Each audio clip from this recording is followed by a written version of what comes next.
Good evening, Littleton, and welcome to the board meeting for Monday, April 26th. We will begin tonight's meeting with the Pledge of Allegiance.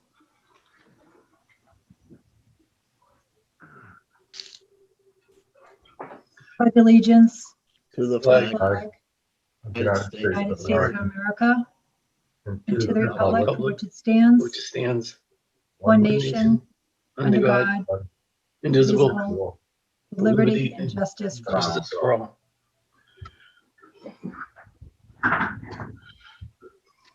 So we're going to begin tonight's meeting with organization and reading of the mail. That will be followed by department board updates and requests.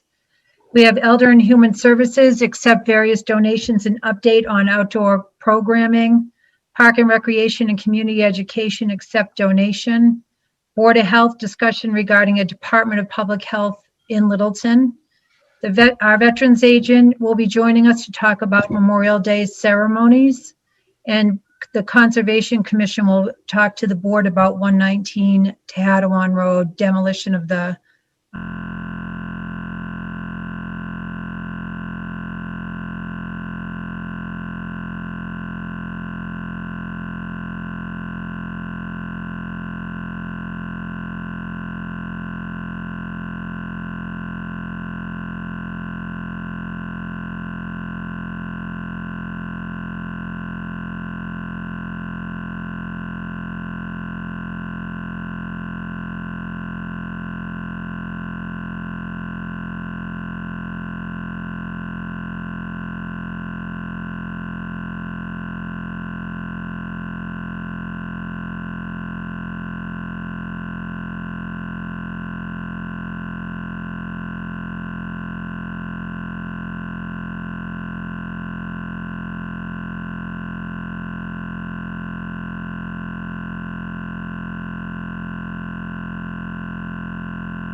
Hello.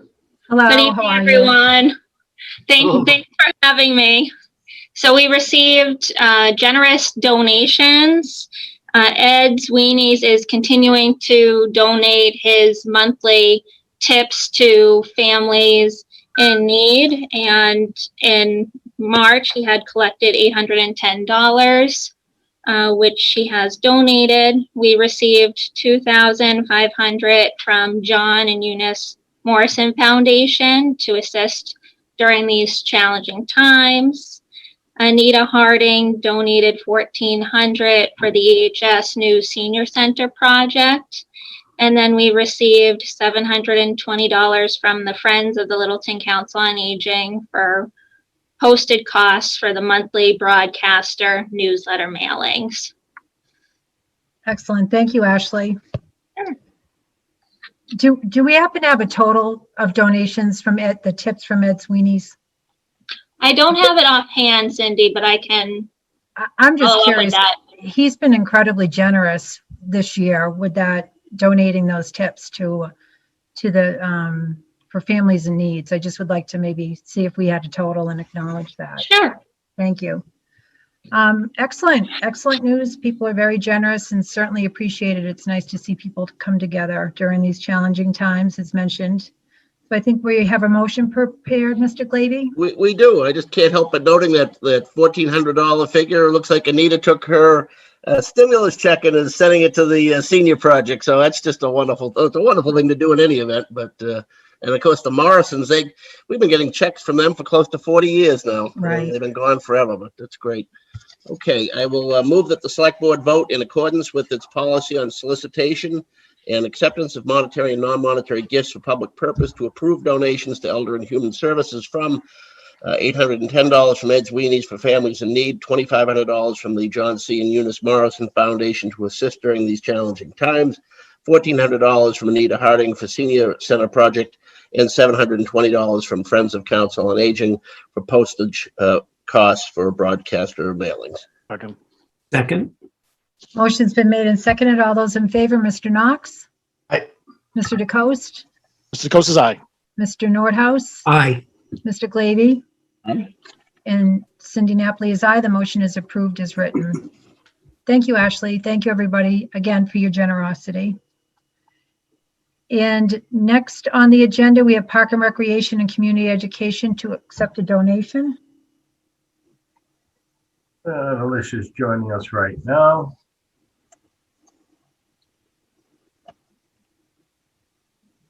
You're on mute, Alicia.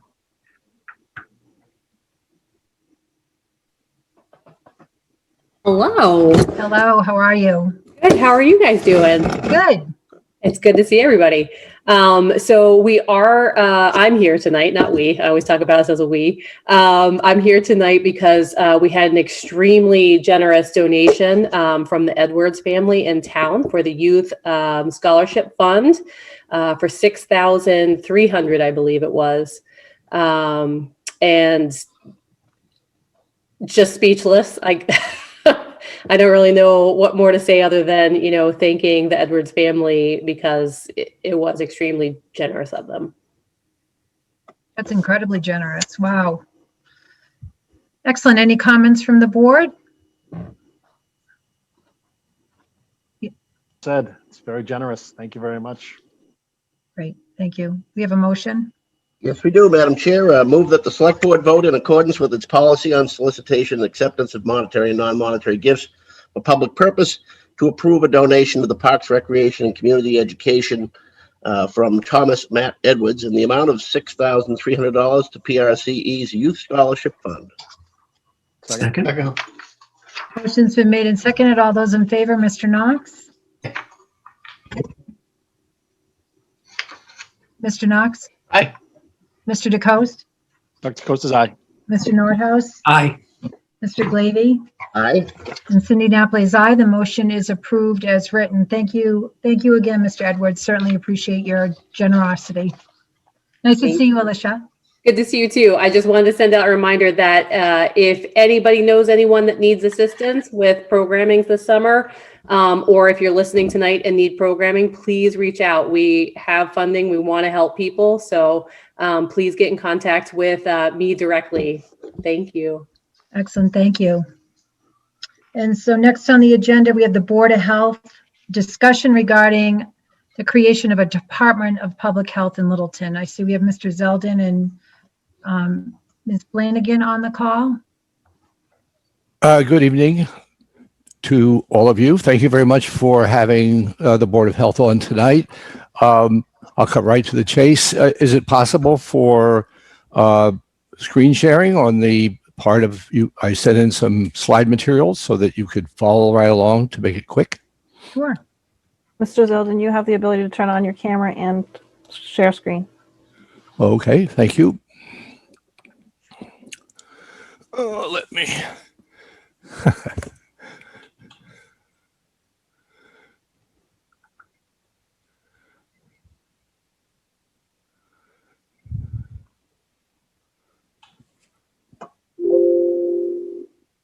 Sorry for the delay. It's okay. Mike, do you want me to do it for you? And then Sure, you- that would save lots of time. All right, you got it. Thank you. You're very welcome.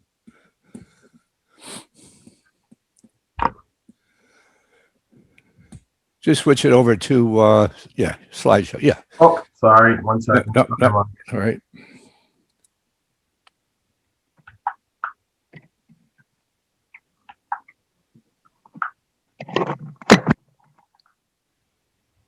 while we're waiting, Paul, I have to say you look very dapper tonight. I do?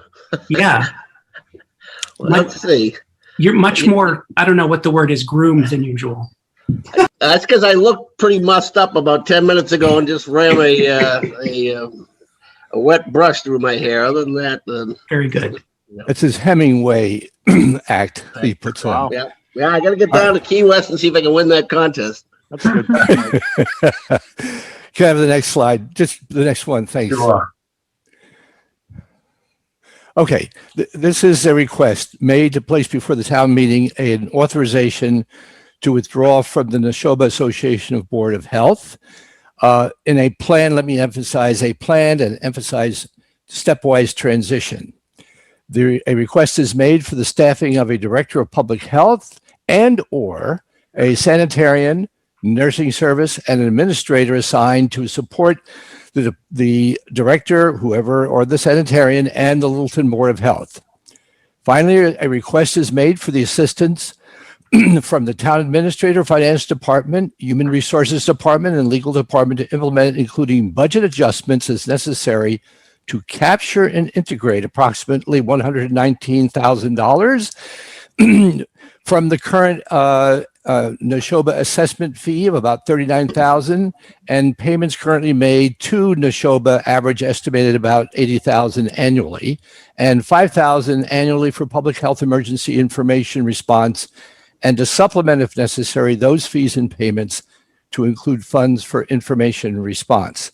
Those are the specific requests. In the next slide, this is key information. First of all, the town's Board of Health is in fact a legal and an extension of the state's the Massachusetts Department of Public Health and the Massachusetts Department of Environmental Protection. So it's not autonomous completely, but we are the town Board of Health. I'd be happy to go into the history of this and why, but moving on, we are required, that is the town Board of Health is required by law to fulfill its responsibilities via a sanitarian or a director of public health, a health officer, and a public health nursing service. Littleton currently fulfills all of these responsibilities up to a point by membership in the Neshoba Association of Boards of Health. We're part of a group of, including us, it's 9 towns, it's 8 towns that join us in this association. Yeah, there's 14 total that Neshoba represents, Mike. Well, the district in which we are, right. the primary district is, and this has been around since about 1931. And although some towns have been lost, we're still in it. Littleton now has outgrown and is likely to continue to outgrow current shared part-time public health service. Next one. Okay, the current status is that the Neshoba operation has provided trusted and so far sustaining its high standards. However, it's at or near the limit of the personnel they're able to deploy for our needs to provide service on a timely basis. However, in addition, the information and administration of the Board of Health activities as carried out by the Neshoba group is opaque to Littleton. We don't know what's going on a routine basis, except by verbal reporting and occasional written reports as requested.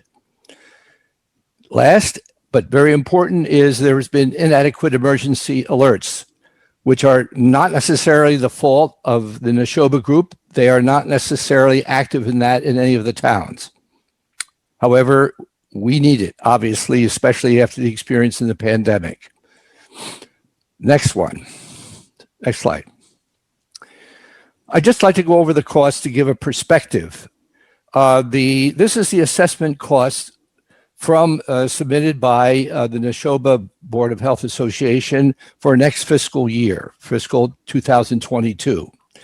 Environmental refers to generally most of, but not all of, the fee-for-service operations carried out for Littleton.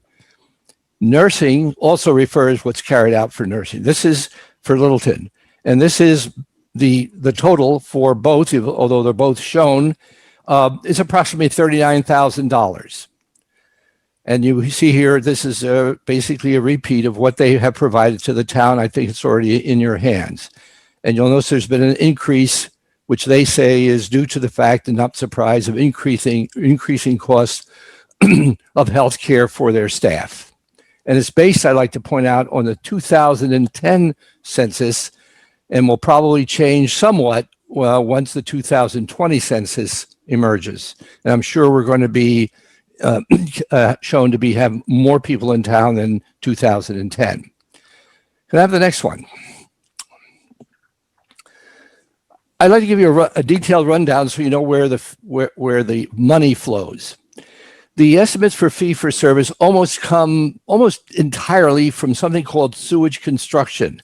This is not actual construction of sewage. It's basically all those inspections, permits, consultations, advice, design changes implemented by the Neshoba Group on our behalf so that the septic systems and associated systems are up to, shall we say, to code under Title V. So obviously this comprises new construction, replacement, and amenities that people would like to have in their backyards or front yards or side yards. So what I've provided here to give you an idea of what is the origin, and I have to say that these estimates are estimates because it was necessary to go into some detail of what records that the Neshoba does keep that are specific for Littleton. So these had to be obtained from the logs of the health officer who serves our town. So here you can see it varies. It may be approximately 200 individual activities or tasks in each year. There are roughly 261 working days. All I can tell you is that Jim Griffey, who does an incredible job at this for us so far, is a very busy individual. So he is the one who takes care of shall we say, all the activities associated with this classification of sewage construction. Can I have the next one? Now, there is no direct fee to Littleton for this other than the assessment that you saw. And I just give you a sample. There are about 70 different clinical services that the public health nurses and the nursing service provides at any given time to Littleton. I've picked up the ones that have, shall we say, that could be extracted from, shall we say, going through some of the records that I don't want to call them records, but notes and anecdotes that are kept. And this seems to be the, shall we say, the short list. All of them are important, including obviously immunization programs. I can't emphasize enough the at-home clinical monitoring. Most of these are designed to prevent further, shall we say, disease, or to basically prevent further exacerbation of any disease in the community. I want to distinguish this a little bit from what a physician or what a clinic would, other kinds of clinic do, which basically treat existing diseases in the first place. It's like when prevention, as it were, fails.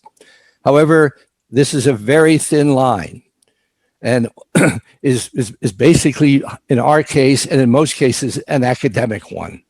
So these are basically emergency healthcare providers. And the next one.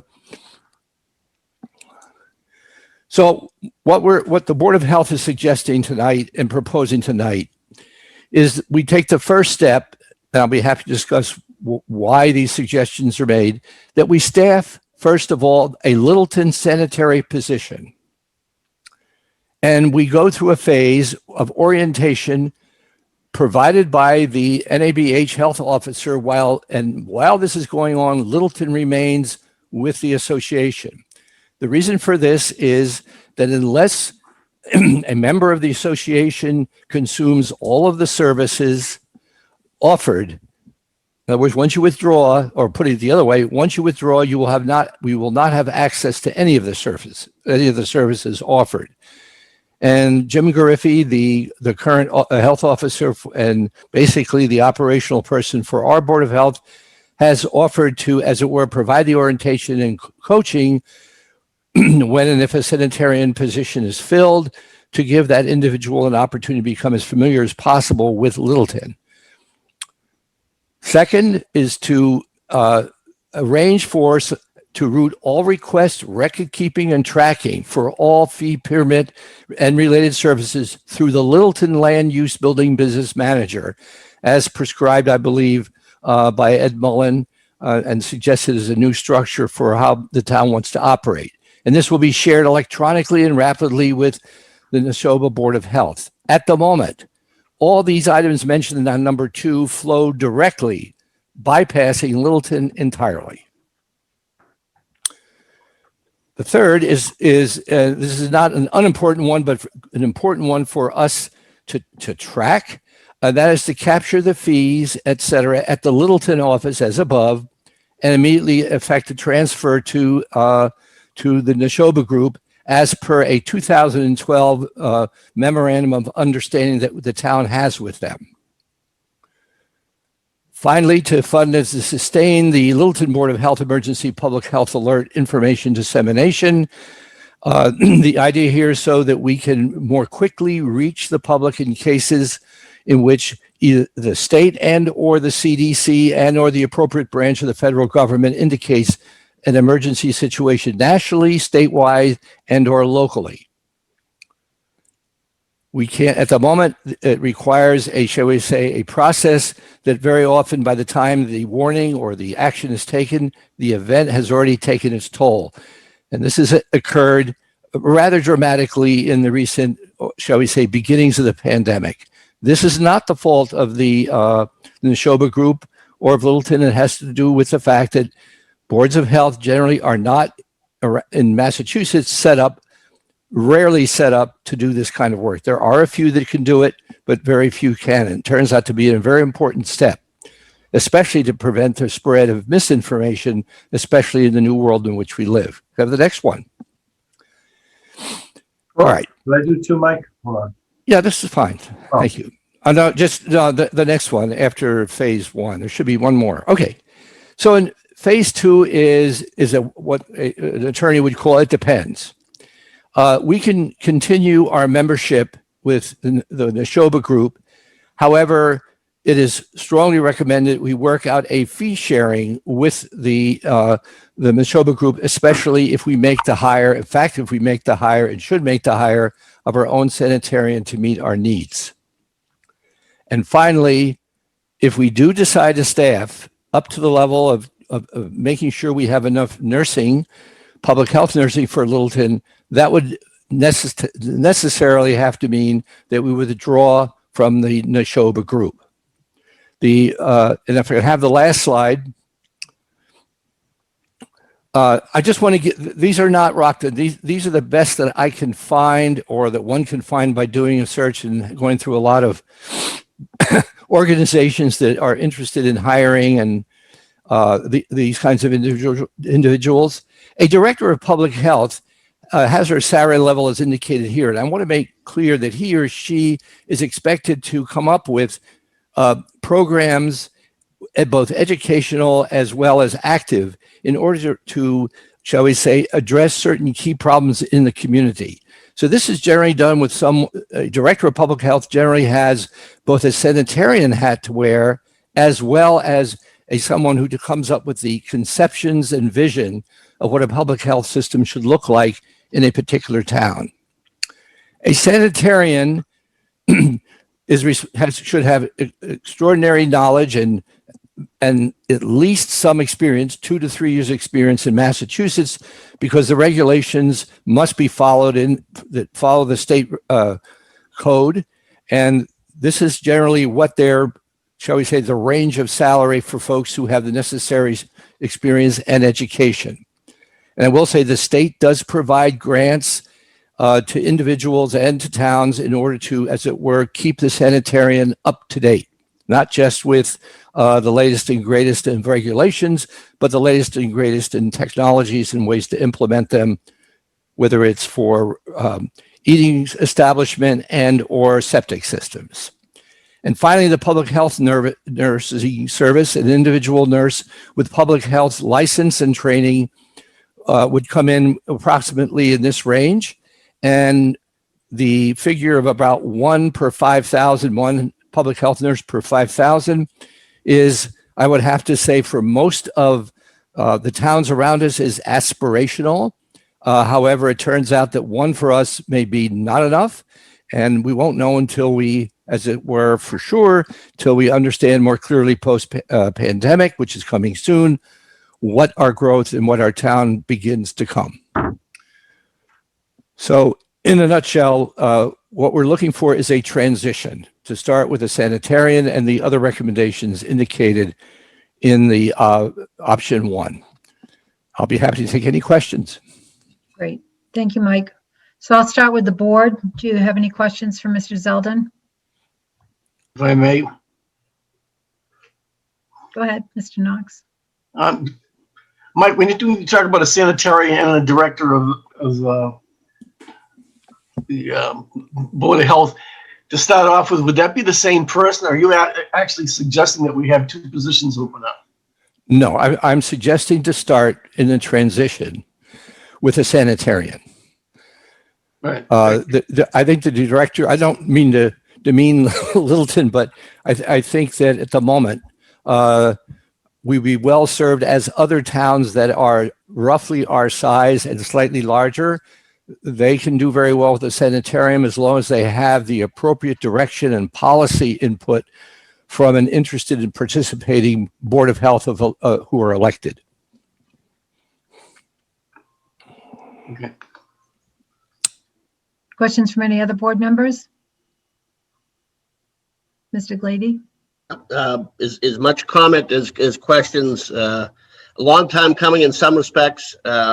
Other things, of course, are driven by activity over the past year, but in any event, a big undertaking, and I think it bodes well. I mean, at once upon a time, belonging to the Selbrd Board of Health was the appropriate way to provide those services, but especially from the sanitarian level, that we've long since gone past that, and it's a little alarming to learn in this process, as I understand you folks did too, Mike, that, at one point, and I know Joe Knox would remember this, Littleton enjoyed that the executive director of the Selbrd Board of Health was a former Board of Health member from Littleton, Walter Murphy, and the head of the board was a former Littleton, or at the time he was a serving Littleton Board of Health member, Peter Casaneri. So Littleton was very well served there, and I think we knew a lot more then about what the finances were. We kind of lost track of all that. I don't know what happened to that management model. I mean, I know the service we get on a day-to-day basis from, Jim Gareffi, at least in Littleton's case, is excellent.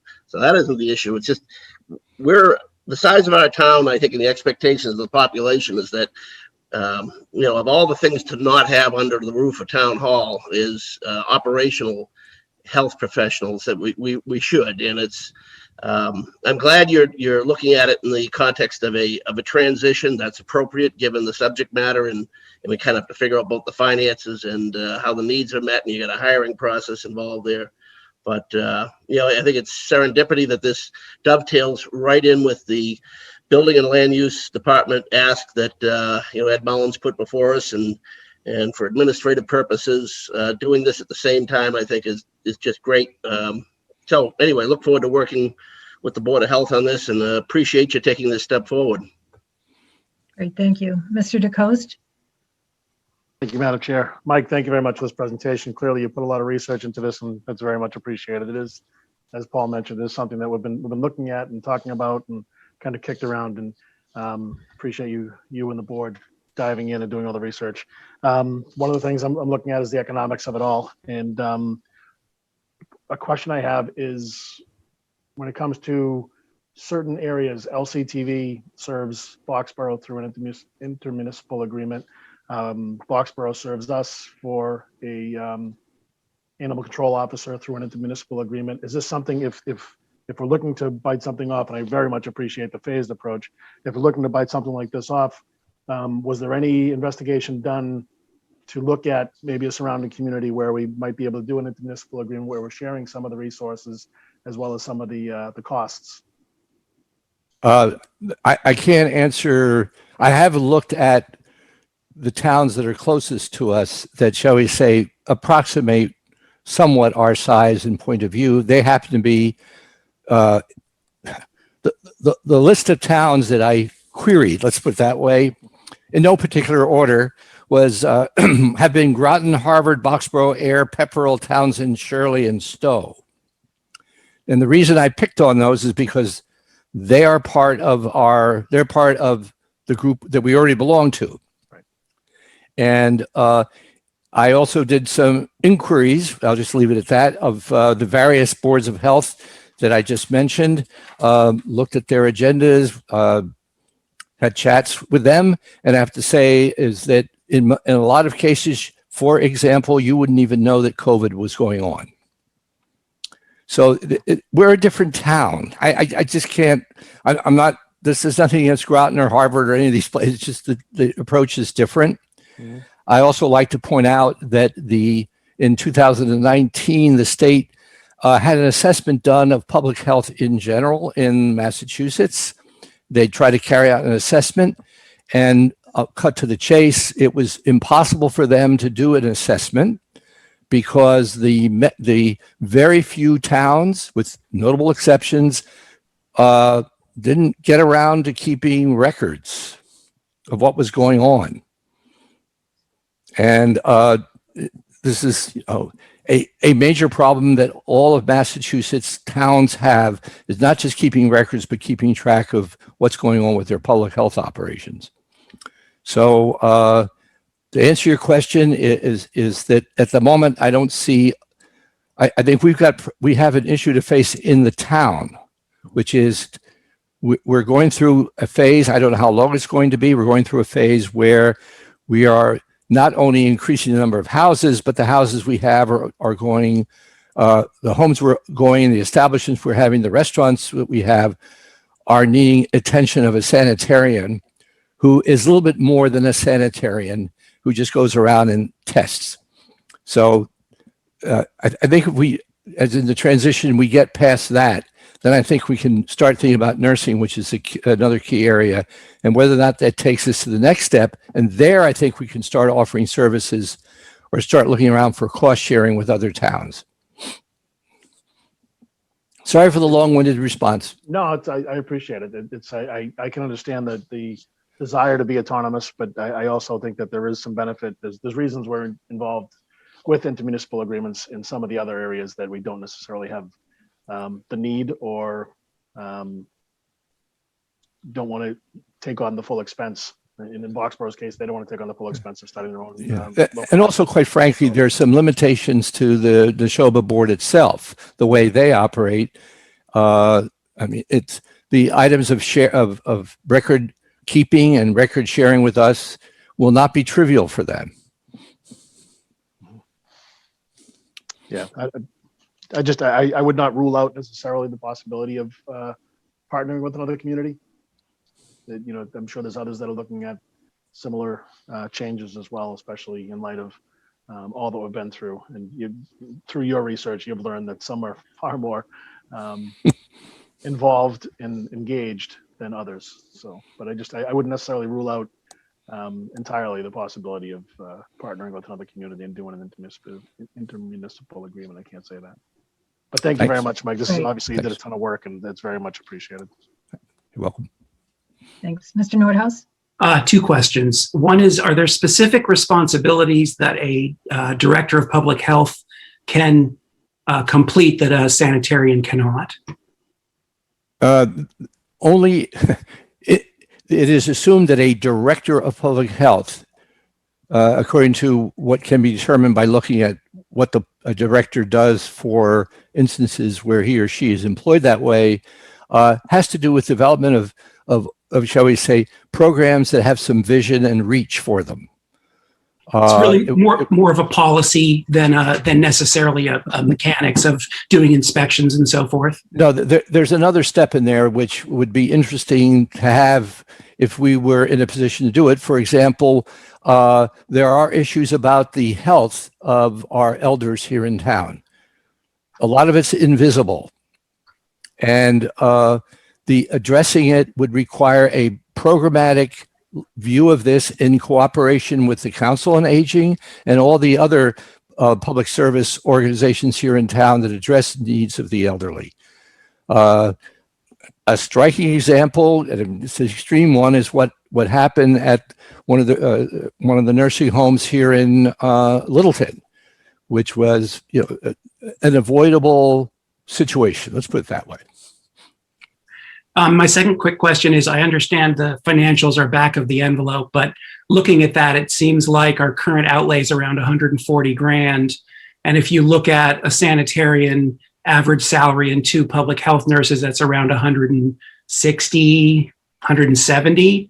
Are we talking about an increase then of, even if it's a modest one, it's going to cost us a little bit more to do this ourselves? That's what our implementation would be if we decide to do the withdrawal. Okay. Thank you. Yep. And I do appreciate, I'm really happy that you brought us a stepwise transition. I think that was something that people had raised flags about that before. And so having that thought out in a methodical way is very much appreciated. Yeah, you can't just jump into public health all by yourself. We also probably need to start looking for a place for them to sit now, right? Yes. Did you have another comment, Chuck?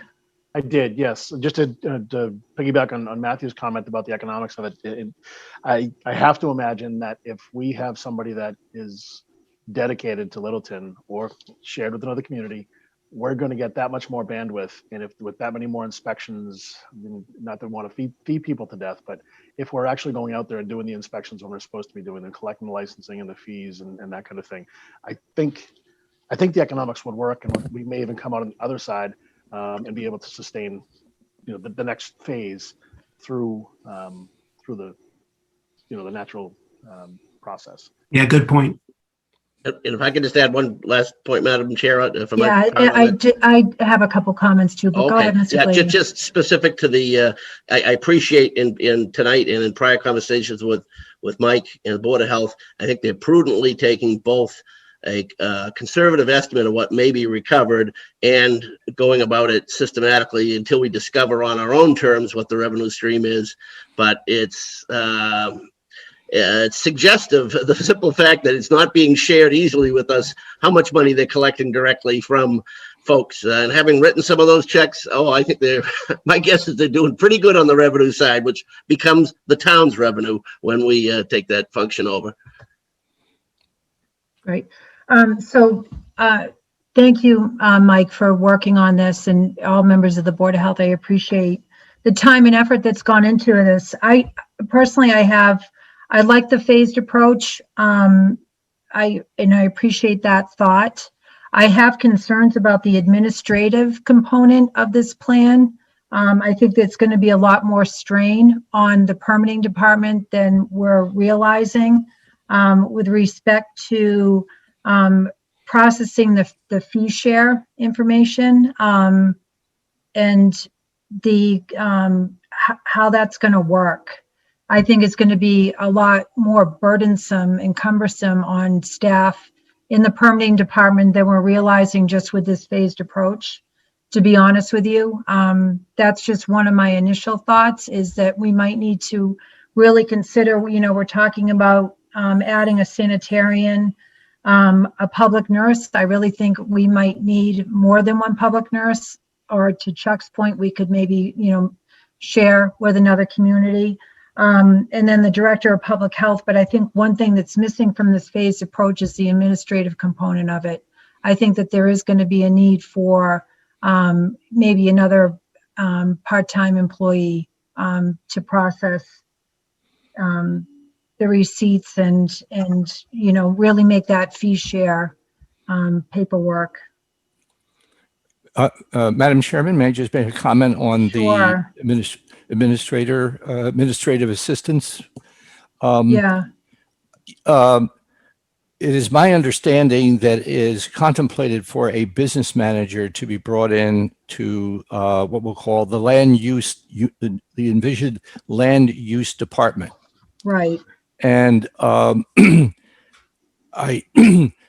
my only concern here is that the investment my suggestion would be the investment and even a part-time, or shall we say 1.5 people to do the work in conjunction with a business manager, if that's what you're envisioning, would be well worth it.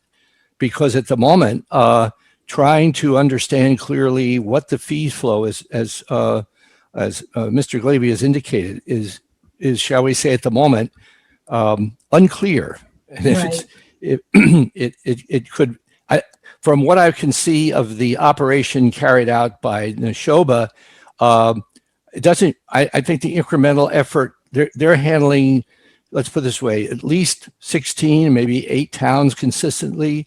I think that we could probably, with the, shall we say, electronic means and other things that have been discussed, I think it's definitely within the range of someone who has some administrative experience to Right. wrestle with this. Right. And you know, to be clear, I'm not opposed to this whatsoever. Yeah. I'm just trying to make sure that we look at this comprehensively and thoroughly and think about all the variables that go into creating this department so that we don't get blindsided by something we didn't anticipate. That's all. So I think it's a continued discussion as we move forward with this, but I do appreciate it, and I do appreciate the phased approach. So thank you for your work on this, Mike. Yeah, I just like to understand clearly, do you have in mind placing components, modified or otherwise, on the warrant? I'm not trying to ask you whether or not you're going to approve it. I'm asking, yeah, is this something You know, you'd like to I mean, see? honestly, Mike, this is really the first time that we've had a look at this. I wish we had actually set more time aside for it. I mean, we saw the restructure plan with the building and permitting department, but as a group, as a board, we haven't really sat and talked through this.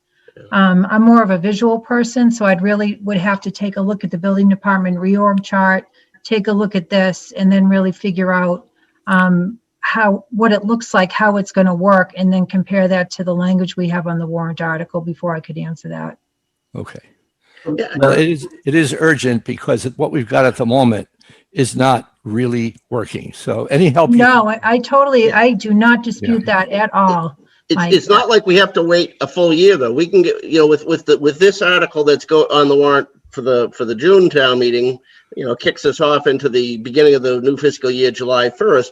We already know there's going to be a phased approach and implementation, but we will certainly know by the fall special town meeting if we need to make adjustments. You know, I don't know how much history we'll have on revenue by then, but we'll be in you know, it's not like we have to kick the can away for another year. We get the ball rolling with this spring's town meeting, and then. Yeah, I am not opposed to that whatsoever, and I didn't mean it to sound like I was conveying that. So I appreciate that. You know, absolutely, Mr. Ansaldi. So, Madam Chair, to Select Person Glavy's point, Article 39 does address the beginning of this with the authorization of the town to withdraw from the Neshoba Associated Boards of Health. So my understanding in speaking with town council, that's really step one. And we actually may need to give them a year's notice. Town council is doing some notification. So I think we are in the right step it's step one. And I think, Paul, to your point, you know, in the fall, we can make adjustments as we go through this phased approach. Looks like board member Lisa Flanagan is looking to speak. Yeah, Lisa's got her hand up. Can you guys hear me? Yep. So, yeah, I think if we get this through the warrant at town meeting, I think, correct me if I'm wrong, Mike, we still have the Neshoba Board of Health for a year, come July. Correct. Is that what Jim Bareffi said? So not going to be without a health agent, even if this goes through at town meeting. And the next comment was that Ed Mullen said that he would like to chime in on the admin too in the reorg. So if we can have him, I don't know if he's ready. Is that on the call? Yes, he is. Oh, okay.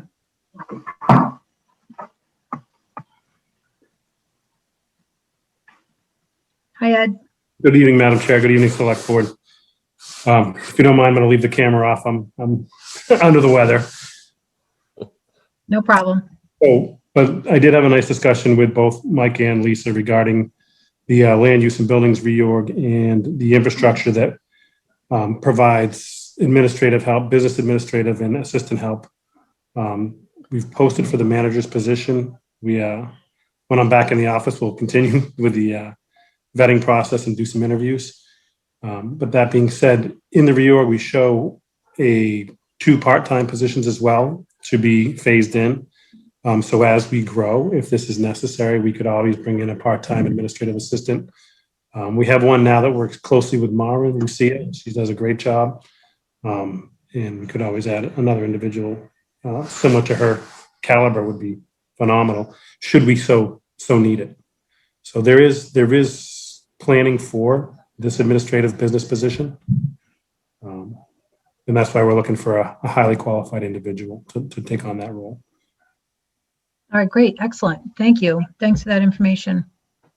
Clarification. You look good at. Mr. Zeldin? You're muted, Mike.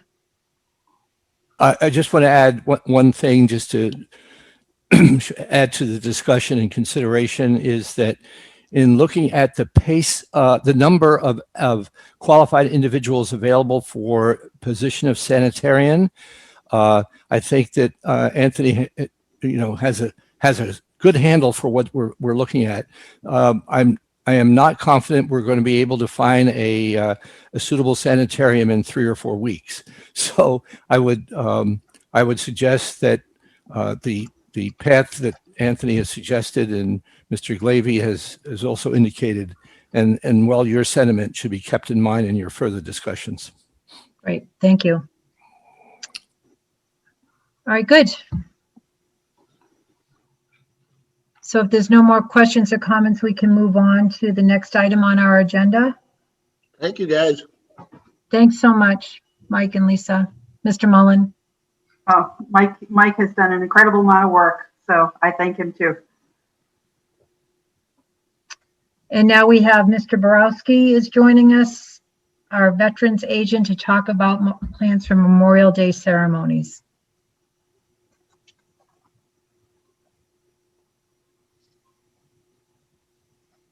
Are you there, John?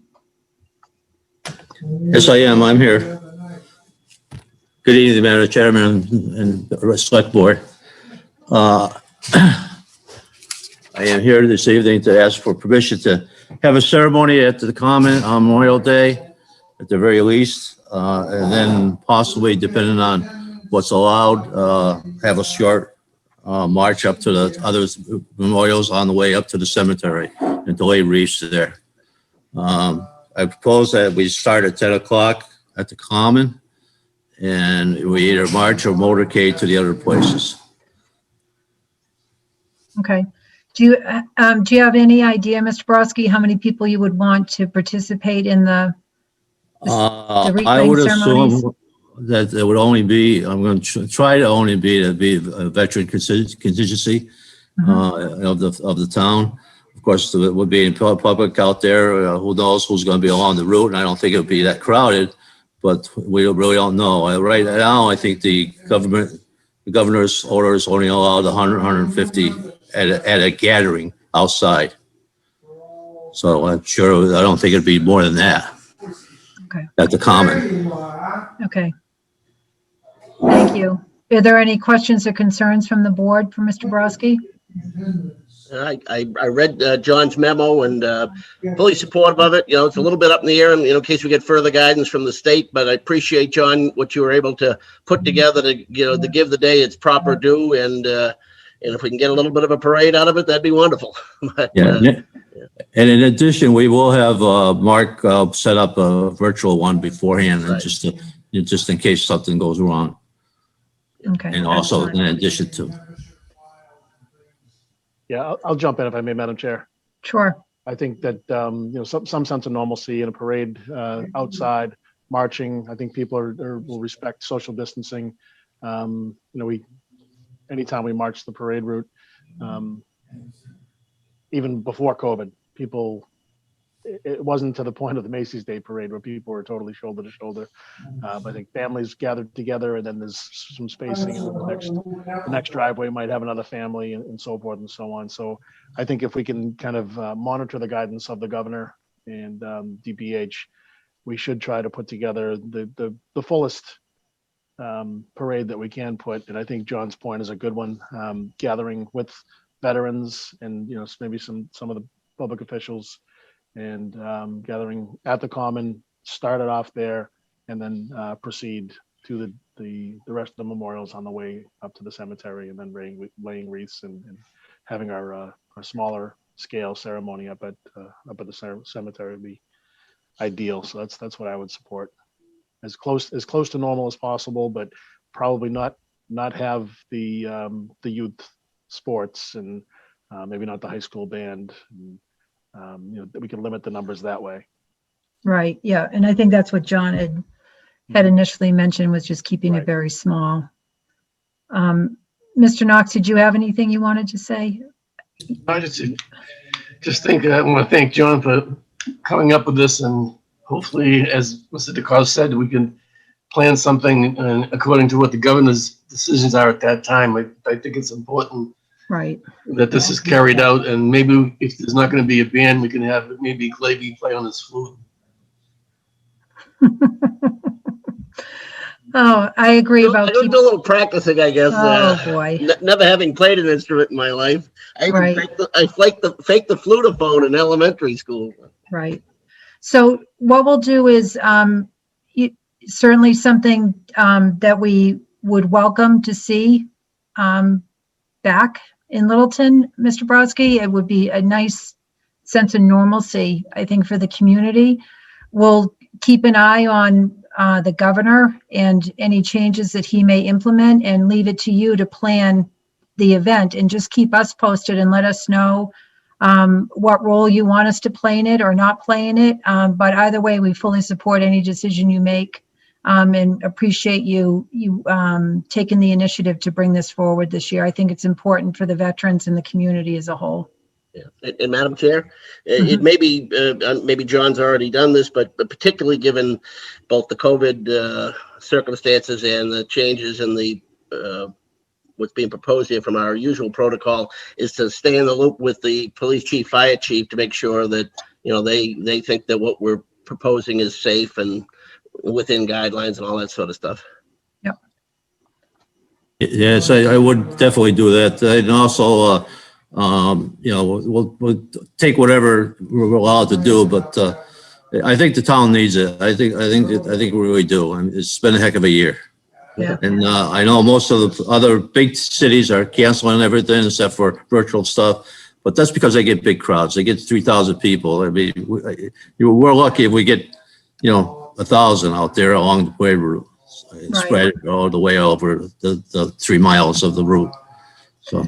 Representative Arciero reached out to me today and asked me if we had any plans for Memorial Day. I think Westford's doing something. Yeah, I think they're having a ceremony, but I think that's about all. I don't think they're having a parade. I know, you know, of course, I'll ask the select board to precipitate, you know, whatever they want, and, you know, somebody make a speech, and do Arcero and Jamie also, and maybe Laura. What's her name? Trahan. Yeah, Trahan. Yeah. Sorry. No, that's all right. Anyhow, whatever. I mean, well, yeah, we'll get something together, and we'll try to do the best we can. Okay, excellent. Sounds great. Thank Thank you. Thank you. Thank you very much. You're welcome. Madam Chair, we don't have a motion prepared, but do you think it's appropriate we take a vote to authorize having the ceremony along the lines of what John proposed, and keeping within the governor's guidance in terms of what we're allowed to do in terms of a parade?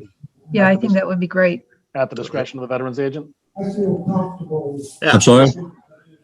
At the discretion of the veterans agent. And, Okay. So I'll consider that a motion. Anthony or Joe, you can. Second. Motion's been made and second. All those in favor, Mr. Knox, Aye. Mr. Nordhaus, Aye. Mr. DeCoste, Dr. Coast is aye. Mr. Glavy, Aye. and Cindy Napoli is aye. The motion is approved as dictated by Mr. Glavy. Great. Thank you, you. Mr. Borowski. Thank you. Thank you. Now we are on to item 2E, Conservation Commission 119 Tehadawon demolition. I believe Ms. Green jumped over to another meeting. Can we talk about this for a second? Sorry, I'm sorry. Are we on 4A? No, No, 2E. 2E. Oh, I'm sorry. Okay. I had already checked it off. Sorry. Let's get, It's our agenda, Cindy, so yeah, let's discuss it. I don't want to demolish the house. I know, and what happened is because I had to recuse myself throughout this whole process. So I wasn't privy to the negotiations and everything that was discussed throughout the process. I have to be honest with the board. I was a little taken aback when I heard that we were going to, have a controlled burn of this farmhouse on Tehadawon Road. A part of me really thinks it's inappropriate use of the property. The farmhouse has been there for generations. It was owned by a prominent family in Littleton that was very involved in the community. They did a lot for their neighbors. And I just feel burning their house down is in some regard, or taking it down is disrespectful. I know through the Affordable Housing Trust, we, committed $200,000 to build it, creating affordable housing. I would love to see that property used for that purpose in some respects. And maybe I know we've had people tell us that the house is no good, we can't renovate it, but do we really know that, or are we just relying on the opinion of a broker who's telling us that? That came I'm from just our being, building I don't mean to commissioner. throw you guys a curveball. No. I've just been thinking about this, and I've heard from other residents as well. We've got other properties in town, other dilapidated farmhouses that I'm certain the owners would donate for the purpose of an exercise with the fire department. I just would hate to see this take place with this property. Madam Chair, if you don't mind, I'm happy to hear you raise this subject because I can, and I'm aware that you weren't involved in the board's deliberations of this. This really didn't come up as part of our deliberation in acquiring the property. It was just kind of brought by us, after the fact by our own folks who, think that that's a way to dispose of it. So I think we could safely tap the brakes on this. The important thing has been done, protecting the property, and I'm all for giving it a thoughtful consideration. I participated in controlled burns twice before. I know they're important to the fire department, but as you say, they can happen in other places at other times, or even with this property at a later time if nothing else pans out. But you're right. I mean, a part of our agreement is part of our plan for the property is to do part of that as affordable housing. And it's kind of contrological to knock down an existing house at one spot and take raw land somewhere else and build housing. That's Right. but for a variety of reasons. I kept my mouth shut largely earlier because I similarly have, not a real conflict, just an old heartstring tug there. The family used to live there up until about 1876, so my conflicts go, or at least 150 years old. But yeah, I share your gut sentiments on this, and at a minimum, I think we should slow down and think about it. Okay, thank you. That's my thoughts. Yeah. Madam Chair? Sure, Mr. Ansaldi, and then I'll take Mr. Nordhaus. I know I wasn't here, and I don't know the answer to this. Maybe Joe does, or somebody on the board does. But was this part of the grant application in getting the $750,000 from the state? That house would, I don't know. Removal of the house was? I don't know. I'm asking the question. I guess Joe. I wasn't here, so I'm just. Joe, you got to unmute yourself, Joe. Yeah. Yeah. So the grant was written with the demolition of the house to then have a contiguous open space area, basically from the southern end of Long Lake through the majority of the portion. And that's why the affordable housing lots were cut off the side, so that you didn't have residential structure sort of in the middle of that natural, remediated natural area. We have Because the there was authority to do also, that? I'm sorry, what? We have the authority to do that where the house was built in 1850 and we have to go through a process with the historical commission in order to. It will, for demolition, it will require going in front of historic. And what, And- My and memory of that part of historic would say- the grant, Joe, is that they were allowing monies to be used if we wanted to tear it down, and that the primary motivation was to make sure we cleaned up some of the, the buried tanks that may have contaminated. That was definitely part of it as well. Yeah, right. But So I it don't recall anybody having it as their agenda of knocking it down. I think they were accepting, my read on it more was that they were accepting of the fact that we were planning on knocking it down, but not that they were asking for it. In the grant application, we did have that as part of the plan. We are able to go back to MVP and try to sort of see, anything that might be able to be done to negotiate out something different. My recollection was that Ed was also had inspected the house and had recommended to the board that it was not that there was too much work that needed to be done. That it was not. I see That's Ed true. coming in He here. did say that. That's true. But of all the things we were promoting in this, we never advocated that. It may well have got its way into the application, but I can't believe it's anybody's strong urge to see that happen. right. And if we don't spend their demolition money, well, then they've saved a couple of dollars. Mr. Nordhaus? Hi, I'm going to take the contrarian position here. Like, I do understand the desire to keep it, but I would rather not let sentiment get in the way of practicality. I think that the use of a controlled burn is completely optional. If they don't burn it and they demolish it instead, as you say, the fire department can find another location. But my impression was that rehabbing that house would be an inefficient use of funds. It's never going to be as efficient energy-wise. It's never going to be accessible. It's never going to be as comfortable because it's low ceilinged and the rooms are small. If we want to build good, long-lasting, affordable housing, we would do better to spend our time and money on a new construction. And so I feel like that is that I'm coming at it from a practical point of view. Okay. I'd make a counter argument to that, Matthew, saying that houses that are built today will not stand up to the test of time as this house has stood since 1850. No, I totally disagree. And from an energy standpoint, I understand your viewpoint, but construction is not what it used to be. This house was built in 1850. And I have no emotional tie to it other than the fact that the one thing that I circled on this agenda item was the fact that it does have to go in front of the historicals, I don't know if it's society or commission. Mm-hmm. Well, the other thing with the house too is you could always add on to it. To Matthew's point, I appreciate that because I've been in the house. The rooms are small. Mhm. The ceilings are low. I get that, but it doesn't mean, the house needs work anyway, so it could maybe be renovated in some respects. And there is a cost to that. And that's something that we would have to weigh. Certainly, I just wanted to pump the brakes on this and just really have more in-depth discussion before we just move forward with something that I'm just not comfortable with personally. I'd like to hear what Mr. Mullen has to say about the state of the construction. Yeah, I'm going to call on Mr. Okay. Knox first, and then I'll call on Mr. Mullen. The only point I wanted to make is I can understand, trying to keep a historic building, but I just wanted Ed to speak out or to postpone it temporarily so we can see the actual condition of the building.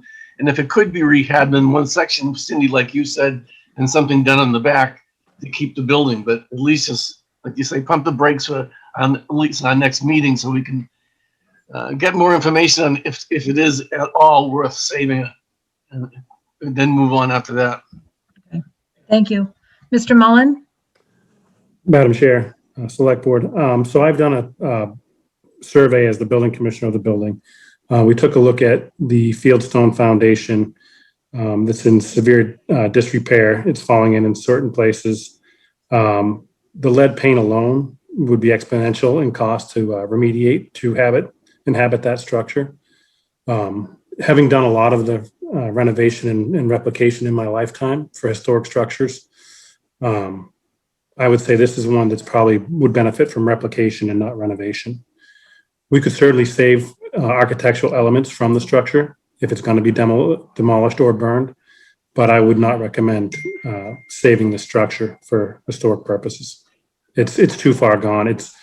It's not even weather tight anymore, and the windows, the glazing in there is old. Everything would have to come out. You'd never make it accessible, ADA compliant. If you're going to do affordable housing, you're going to want those amenities. But if you wanted to save the facade, or we could certainly take a look at modifying the demolition plan to save architectural elements and apply them to the new structure. Right, like maybe don't burn the house down, but if we have to demolish it in a constructive and considerate manner, like Yeah, you said. we could do a thoughtful approach to it for sure. Right. You know, Maybe Madam Chair, one entity that hasn't been heard from yet in this dialogue is, we've kind of tasked the Affordable Housing Trust with coming up with a plan for doing the affordable housing piece in this, but they really haven't weighed in on this, taking a look at it, and I'd hate to take an action and then find out a month later, well, we could have done this, or Right. we had this idea. Right. Yeah, no, I totally agree with you. So that's why if we can just maybe not act on this tonight and gather some more information, have some more dialogue about it, I think it would make me feel better, and I think it would be helpful. Is the board agreeable to that? Sure. Yeah, absolutely. I'd be concerned about some environmental impact of a controlled burn with the proximity as well. So it gives us an opportunity to look at a number of. I was looking at the trees and everything around that house, and I mean, it's not my wheelhouse, controlled burns, but it just made me nervous. Is Thinking there of that in it? is there anything that's time critical on getting this contract signed for the demolition? Demolition under the terms of the grant needs to be completed before June 30th. So we could apply for an extension though, right, Joe? We would definitely have to have a conversation with MVP to find out about that. Okay. I think that might be our best next approach, just to buy us some time. Okay. So Anthony, let's revisit this our next meeting, please. Certainly.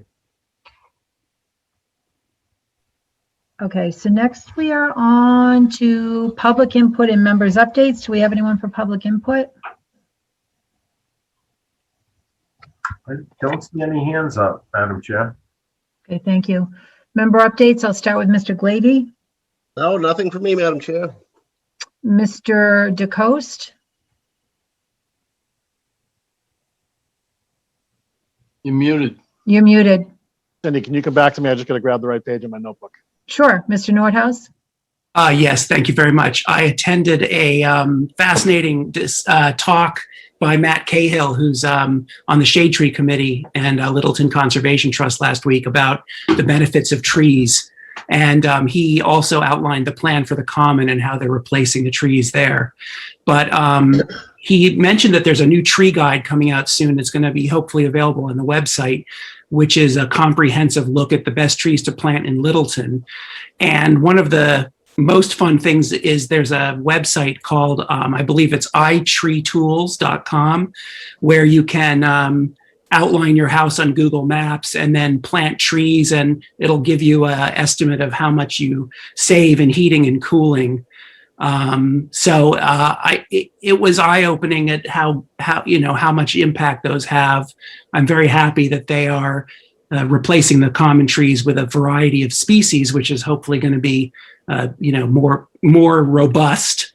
And I'm curious if LELD is still doing a free shade tree program.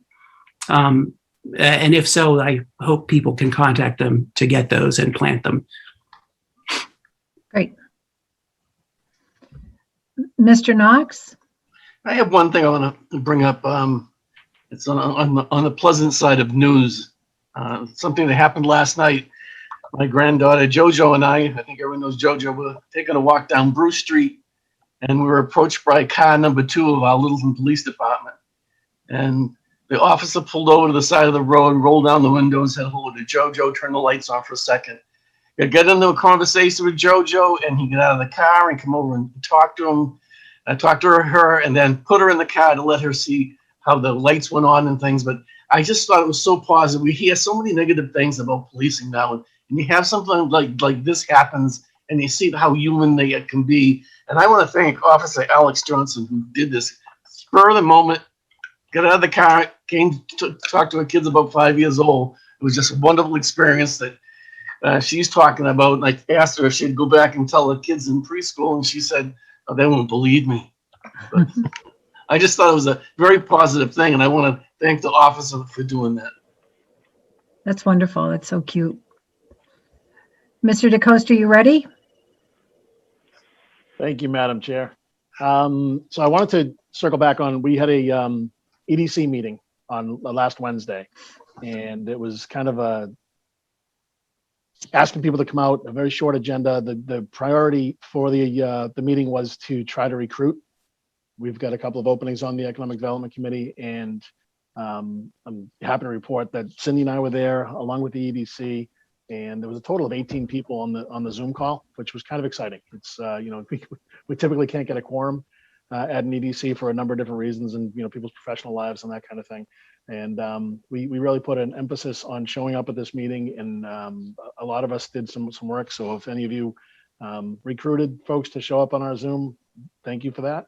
There was a lot of great discussion around shopping local and getting the highway letterboards out to support the shopping local initiative, and something that's more structured is something that the EDC is working on, along with putting together lists of, for instance, vacant spaces in Littleton, so that if somebody is coming to town and they're trying to find out, hey, I need a 3,000 square foot retail space, if we have a list, whether the EDC is in control of that, or the town administrator's office, the clerk's office, whatever it is, if we have that list, that would help somebody that was looking to come to town and help us to recruit, to bring new people to town, new businesses to town. We also talked about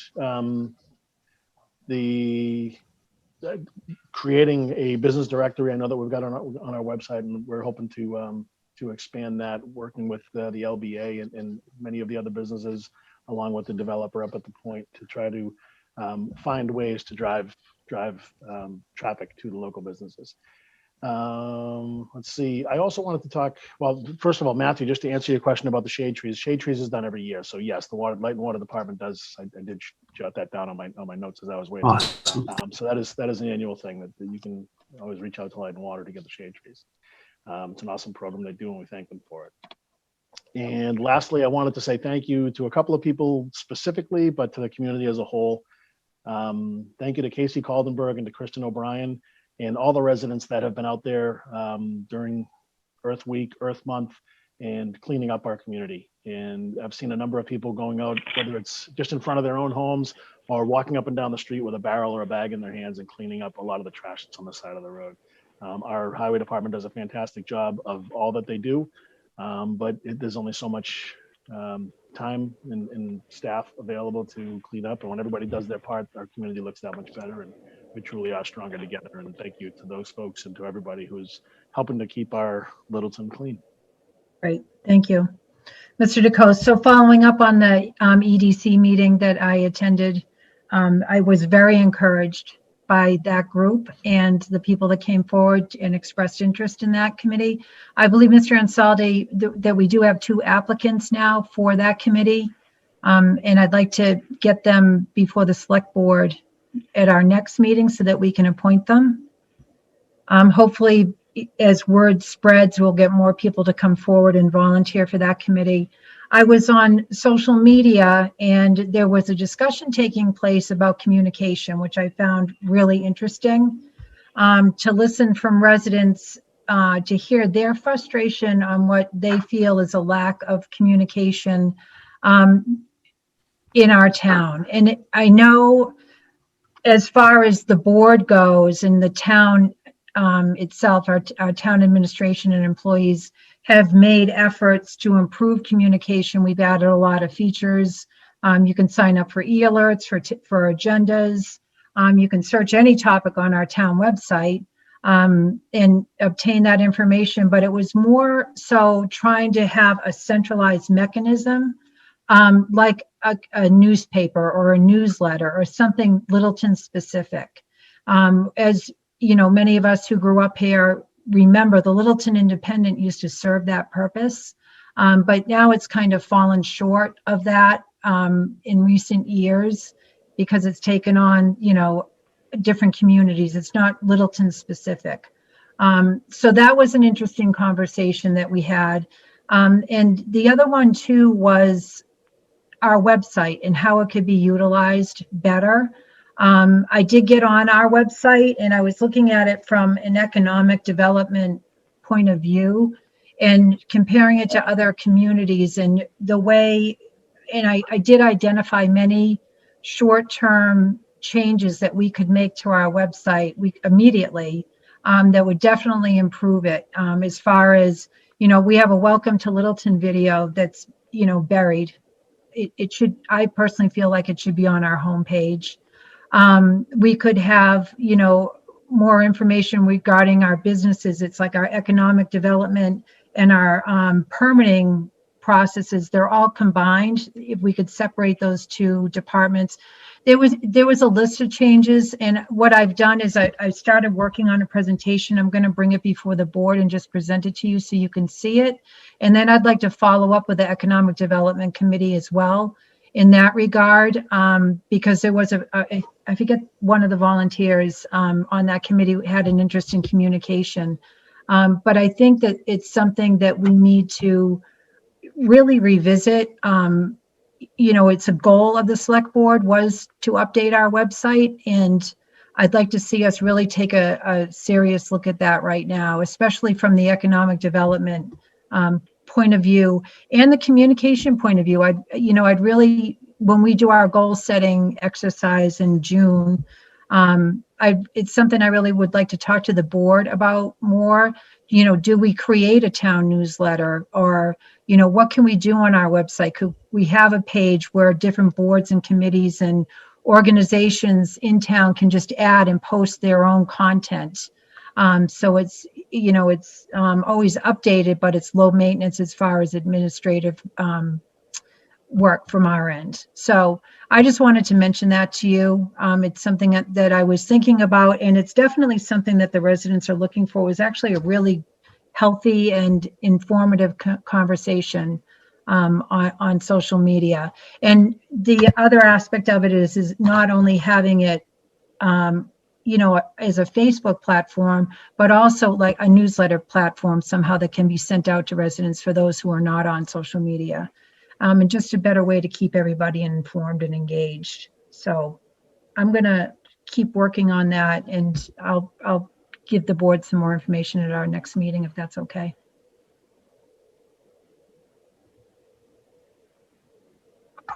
And then we are on to Council on Aging appointments. Thank you, Madam Chair. The Council on Aging met on April 12th, and they looked at, there was 3 applicants for the position. They interviewed 2 applicants, Marilyn Fideli, sorry, I'm saying her name wrong, and Gary Wilson, and there was a 3rd applicant, Linda B., that couldn't make the interview and just said keep her in mind for a future position. After the COA board interviewed the candidates, they recommended for the board, the select board tonight, on Gary Wilson to be appointed to that position. Not sure, I believe, Mr. Wilson is in He's on the call. Yeah. And so isn't Oh, he's Marge promoted. Payne is on the call as well. Yeah, so we have both of them promoted to panelists. Great. Marge? Excellent. Hi there. Good Hi, evening. how are you? Well, I'm fine, thank you. I'm happy to have this happening tonight. So thank you all. And I hope you're all having a good evening and end to your day. So As I said in the memo that I sent, the board did meet and interview both Marilyn Fidel and Gary Wilson. And both candidates are qualified certainly for the position. But the board did vote unanimously to recommend to the select board that Gary Wilson be appointed. And this is to fill a vacancy created by the resignation of Patty Hunt back last November. So we're anxious to, have a full board again. It's a busy time for us right now. Lots going on. So Excellent. Thank you, Marge. Mr. Wilson? Are you on? Good evening. Good evening. No, I appreciate the opportunity and your consideration.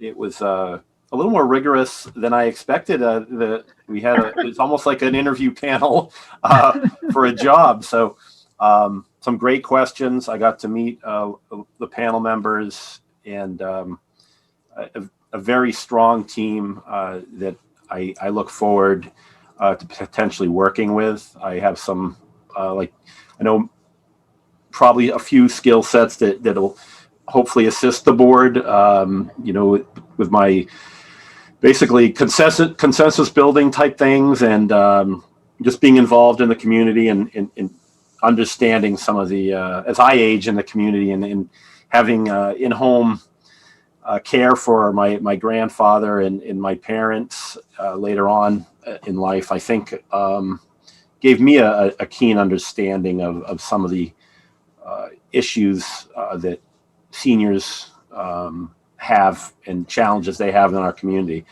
But I also think it's an exciting time. We're all kind of waiting in anticipation of something is regarding a senior center or an active living type center for the senior population and beyond. So I just really look forward to engaging with the community and the senior population and doing whatever I can to make their voices heard and to assist the strong group that already exists. Thank you. Excellent. Thank you, Mr. Wilson. So you're filling Patty Hunt's seat. That's big shoes to fill on that board. But I think I'm confident that you'll do an amazing job as you do on all the committees that you serve on. So I appreciate you coming forward and applying to serve on the Council on Aging Board. Are there any questions or comments from other members of the Select Board for Mr. Wilson? I have 8 questions. You can have half a question. How's Mr. that? Wilson has 9 answers. No, you just said it, Cindy. Just thank you very much for stepping up, and you've been an asset to everything you've served on, and I'm excited for the town and for the COA to have you as a member. Great, excellent. So are we ready for a motion? Yeah, I have a motion here, but I think I'll amend it as I read it just to accurately reflect that it's filling a vacancy. Move that the select board vote pursuant to town code section 15-1 to appoint Gary Wilson to fill a vacancy for a term on the Council on Aging expiring June 30th, 2022. Second. Motion's been made and seconded. All those in favor, Mr. DeCoste? Chuck DeCoste is aye. Mr. Nordhaus? Aye. Mr. Knox? Aye. Mr. Glavy? Aye. And Cindy Napoli is aye, and the motion is approved as amended by Mr. Glavy. Thank you, Marge. Oh, thank you all very much. We are very excited, and Gary, I'll be in touch. Thank you very much. We have a Gary. wonderful manual, Gary, that we give to all new members to, help them out. So Great. I'll be in touch. Thank you. Gary, you do have to go to the town clerk and get sworn in. Oh, yes, please do that. We have a meeting coming up, in May. So Will do. Thank you. Great, thank you. Okay, next on the agenda is appointments, annual town board appointment process. It's that time of year again, Madam Chair, where we place the advertising for a number of board positions. That went in the newspaper. It'll be in for 2 weeks in the legal notice. We're also, LCTV will be advertising on the community channels. We'll also have it updated to the website and to social media. I don't know if you have any questions. Right now, we're looking at all the applications have to be returned by June 1st. And then we would do interviews at the board's meetings on the 7th and the 21st. That follows every other year schedule. Okay. All right. Any questions on that? Comments from the board? So I think we're ready for a motion. Just Hey, before, Madam Chair. hold on, Paul, if you just really quick. Oh, So going through, I was trying to see if there were any omissions. EDC was not listed on the list of vacancies. I think that we've got some very good candidates, but Yeah, and that's an annual appointment, right? correct. Yeah, so I just, if we're going to publish something, I just say that let's put that out there as well. Even if we do fill it, we can get some, maybe grab some interest from folks that may want to serve on the EDC. So I don't know if there were any other omissions, but I serving on the EDC, it just kind of stood out to me. Right. That list looks a little skinny. We probably want to take another look at that. Right. List of committees. Well, we will have Diane Dickinson work with the town clerk to double check that list. That'd be great. Great. The other thing Okay. is just the finance committee there's some members on the finance committee that I'm not sure if they're going to be going up for reappointment. So that's something that if there's anybody out there that has an interest in the town's finances, or even more so has some background with not necessarily municipal finance, but just picks up finances really well and has a whole bunch of free time. We definitely want to make sure that we recruit somebody for that, because if we do not get the folks to step up again that are coming to the end of their terms, it's going to be a big loss. So it's going to be some big shoes to fill. okay. Thank you. I think we're ready for a motion. Nope, not yet. Oh, Do we want to leave personnel board on there? Sorry, I'm just turning the page. yeah, no, Okay. right? Well, I guess. I Well, think we need, it's dependent on the vote at town meeting, right? The intention is Yeah. to do away with it. right, All right, as of right now, it's still a board that exists. If town meeting votes on June 12th, then obviously those would be withdrawn. and we're not actually voting on the list. We're voting on scheduling the appointments. So that this list could change and be revised Right. but without if we're putting some kind impacting of our vote. advertising out there, I just want to make sure that we don't advertise for a position that we're not going to be able to fill. Good No, point. Yeah, it probably should be deleted from those lists, I would think. Right. Sorry, I'm done. Okay. Then, Madam Chair, I will move that the select board vote to schedule interviews and appointments for its annual town board appointments process for June 7 and June 21st, 2021. Second. Motion's been made and seconded. All those in favor, Mr. DeCoste, Chuck DeCosta's aye. Mr. Nordhaus, Aye. Mr. Knox, All right. Mr. Glavy, Aye. and Cindy Napoli is aye. The motion is approved as written. Now we are on to item 5A, Article 11, Host Community Agreement, Northbridge LLC, appropriation of available funds for capital projects. Mr. Ansel, do you want to lead us into this? Sure, Madam Chair. So just going through the 4 items that we have for tonight for the annual town meeting warrant. So let me just pop up this. All right, so Article 11, as it currently stands, I think you're familiar with this version right here. This had the $1,080,000, 400 going towards public safety, 350 and 330 to the water department. We talked at that, and the board came to a resolution on that. At the request of Selectman Knox, he brought up to me that when he was at the TAC meeting, we both were there, and the TAC and BPAC. Joe, I don't want to steal your thunder. It was your baby, so if you want to talk about it. Oh, just quickly, because we were both there, and both TAC and the Bicycle Advisory Committee would like to have a master plan put in place for this purpose. It would include trails also. It's something that's done in a number of towns that are real close to us. They have a master plan. And fitting into almost with what Mr. DeCoste had said in his opening comments the other night, too, that we're trying to connect towns. all the way from Lexington, all the way to Air, and also now including Boxborough and Harvard. And with this master plan in place, maybe we can include things like what Chuck brought up the other day, so we can try to make that connection. But what they're looking for is a master plan that they can sit down and have something to guide them through the whole process. Because right now they don't have any funding, and they're spinning their jets a little bit and not getting some of the things they want to get accomplished. So I think this would be a great use of that land. It's money, funds. It's not a whole bunch of money, but I think overall it would serve those committees and the towns very well. And Anthony, you can add on to that because you were in that committee too. Yeah, so I reached out to MAPC, who's doing this, as Selectman Knox said, for a few other communities.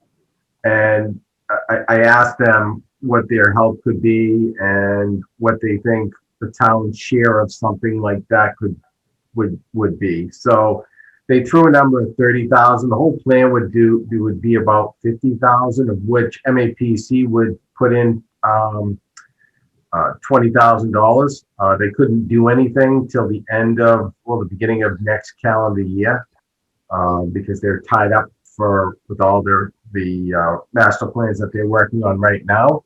So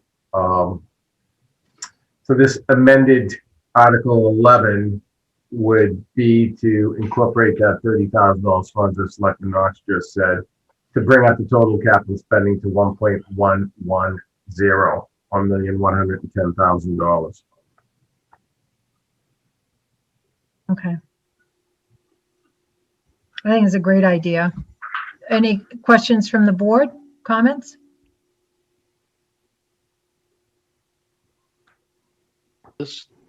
Excellent idea, Joe. Oh, it's a great idea. So, but this is tied directly to the Northbridge Yes, Chuck. HCA. And what are we taking off of? What are we taking the 30,000 from? Just the. It's just it was the undesignated amount. Okay. Okay. Great. All right. There's no Great idea, question. Joe. Yeah, it really is. All right, so we're ready for a motion? And Madam Chair, I'll move that the Select Board approve amending Article 11 to include $30,000 towards the development of a bicycle, pedestrian, and trail master plan. Second. Motion been made and seconded. All those in favor, Mr. Nordhaus, Yes. Mr. DeCoste, Dr. Costa's aye. Mr. Glavy, Aye. Mr. Knox, Aye. and Cindy Napoli is aye. The motion is approved as written. Excellent work, Joe. It's a great idea. And thanks to Anthony doing all the legwork. Thank you. Thank you, Mr. Ansaldi, as well. Right. Now we're on to item 5B, Article 21, Revenue Dedication for Marijuana, Local Excise Tax and HCA Payments. Yeah, Madam Chair. So we've had discussions about this, and there's two parts of this article. There was an article that's Article 20, which basically we have to adopt the language in order to do Article 21.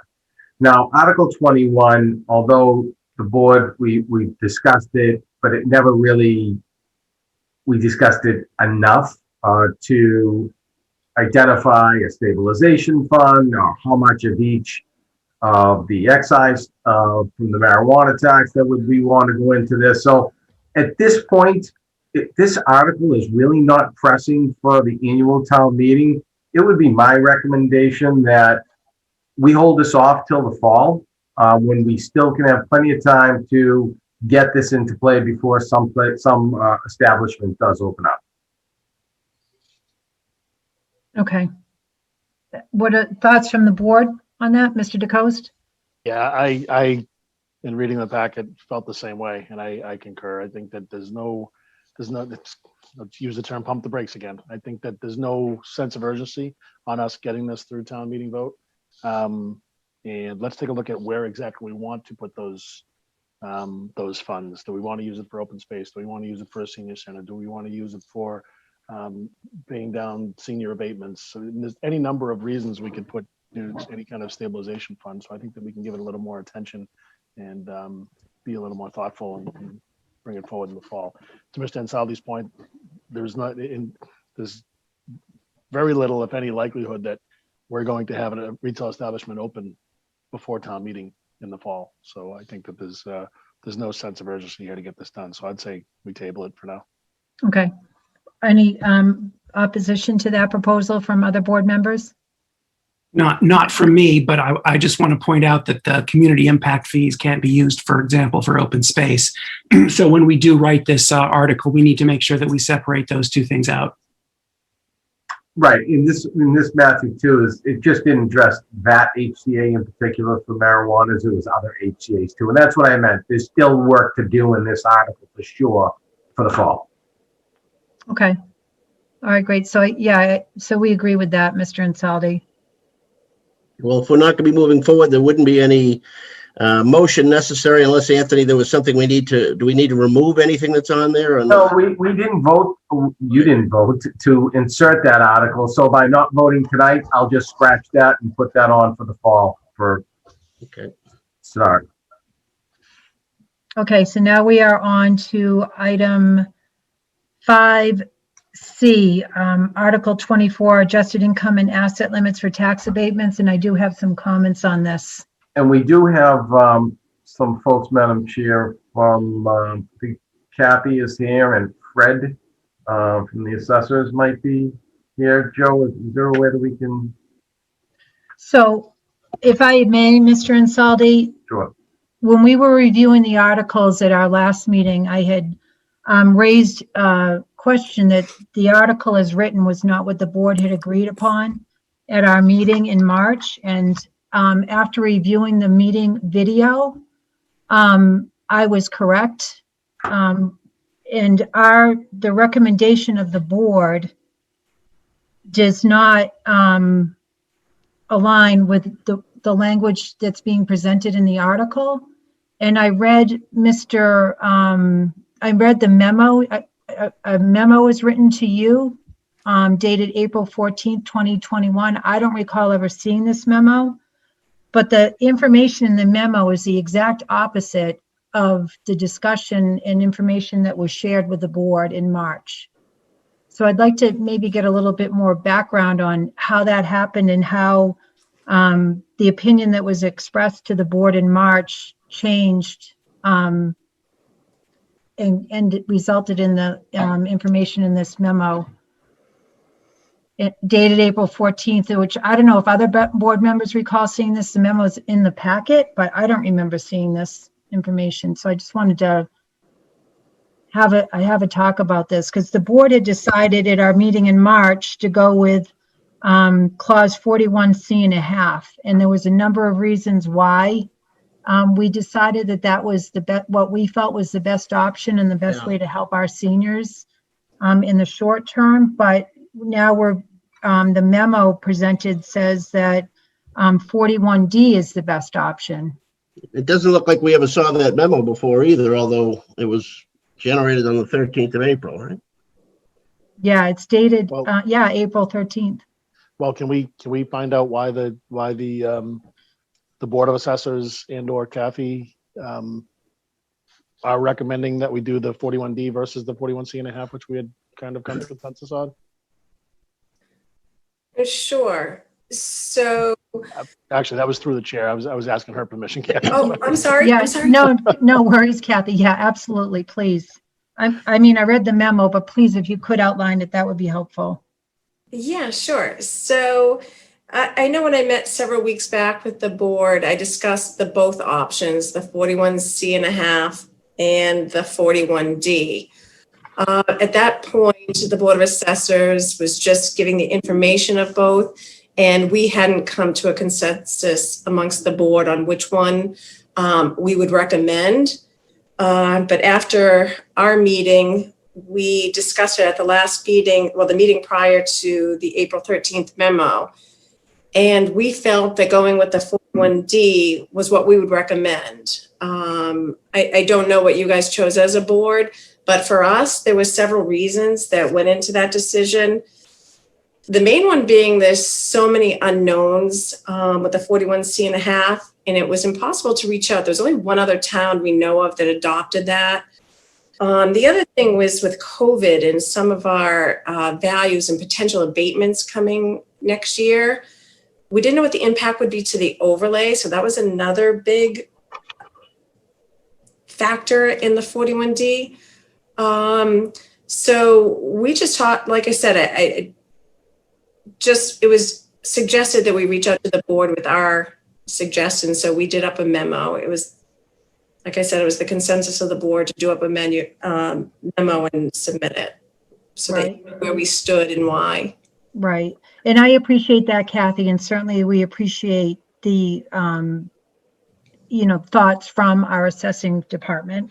But just to recap some of the comments that were made at the time of our conversation in March, the 41C.5, I think you had estimated there'd be about 93 applicants Correct. for that.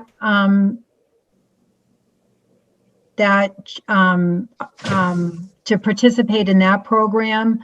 And really, we weren't certain how, and that was based on a study that we had done through the COA back in 2015. That value could be based on either 5 to 20% of the average home value. The board at the time had decided to go with the 5%, the lowest available option, and which would result in about, you had said $431 off a tax bill, a senior tax bill for qualifying applicants. And it wasn't as much as what's currently being offered, although what we currently are offering is 1,000 pretty much, but only 9 people qualify for that program. The 41D program, it was discussed that it's going to take a long time for that program to get going and actually benefit, seniors in town. It's going to take a while for that to build because of the way it's structured. So the board was thinking that, we would go with the 41C, to quote Mr. Glady confirmed, expanding the pool through that appropriation won't be fooling around with the tax levy. And so that was why we chose that unanimously. So I was really surprised when, first of all, the article was written the way it was. But after reading the memo, which we never saw, I understand it, but it just seems totally contradictory to the discussion that we had and the reasoning behind our decision back in March. So, it would be helpful if you could just explain now what this latest proposal will mean, because from the conversation we had back in March, it's going to take a long time for this to provide any relief to seniors based on the way it's structured. So maybe you could review that again. Yeah. So I apologize. I had given the presentation several weeks ago, and I didn't realize when I gave the presentation that you had come up with the 41C.5 as your recommendation. And so it was suggested to me that because one hadn't come up yet and you were on the fence, to meet with my board and come up with something. So I apologize. I didn't realize that the board had already chosen the 41C.5. The only reason, like I said, for me and the board, the only reason we're recommending the 41D over the 41C.5 is, the 93 applicants is an estimated guess at best. We can only do the 5%, because anything above that would just be too great at this point, especially with all the unknowns. My board just felt that it's a COVID year. I mean, if this was not COVID and we could better estimate how many abatements we were going to be receiving next year, that would have definitely come into play. It's a very unique situation that we're expecting to have much more abatements than we have in previous years, as I said, due to COVID, and that money comes out of the overlay when we grant the abatements. So, the board was saying that, not that we don't think 41C.5 is a great option, but it's always there. So even if we did the 41D this year and tried to see if that cost of living adjustment would help more applicants than we received last year, if we didn't see a large increase in that amount of applicants, that maybe we could just bring 41C.5 to the table again next year. Okay. Yeah, yeah, I mean, the quote was, it's cumulative, that slowly increases and would take several years before we would get a lot of applications. That was what was discussed at the last meeting. Yeah, But I That's agree with true. you, and certainly, we'll take into strong consideration the recommendation from, our assessors. But I just wanted to raise this with the board because I knew when I read it, I said I knew it wasn't what we had agreed upon as a board. I mean, it was literally, we were like, okay, let's do that. Was the quote at our last board meeting with respect to 41C. I thought it was pretty clear the direction the board wanted to go. So I apologize if somehow that wasn't clearly Okay. conveyed through the process, but I'm going to just call on other board members. Do you have any thoughts on this or comments? I'll jump in, if I may, Madam Chair. Yeah, I concur with you, and I think one of the comments we made was we wanted to try to do the best for the most, and if the number was 93 or if it was 80, it's better than 9. 9 people getting $1,000 abatement. Certainly, go tell them that they're not going to get $569.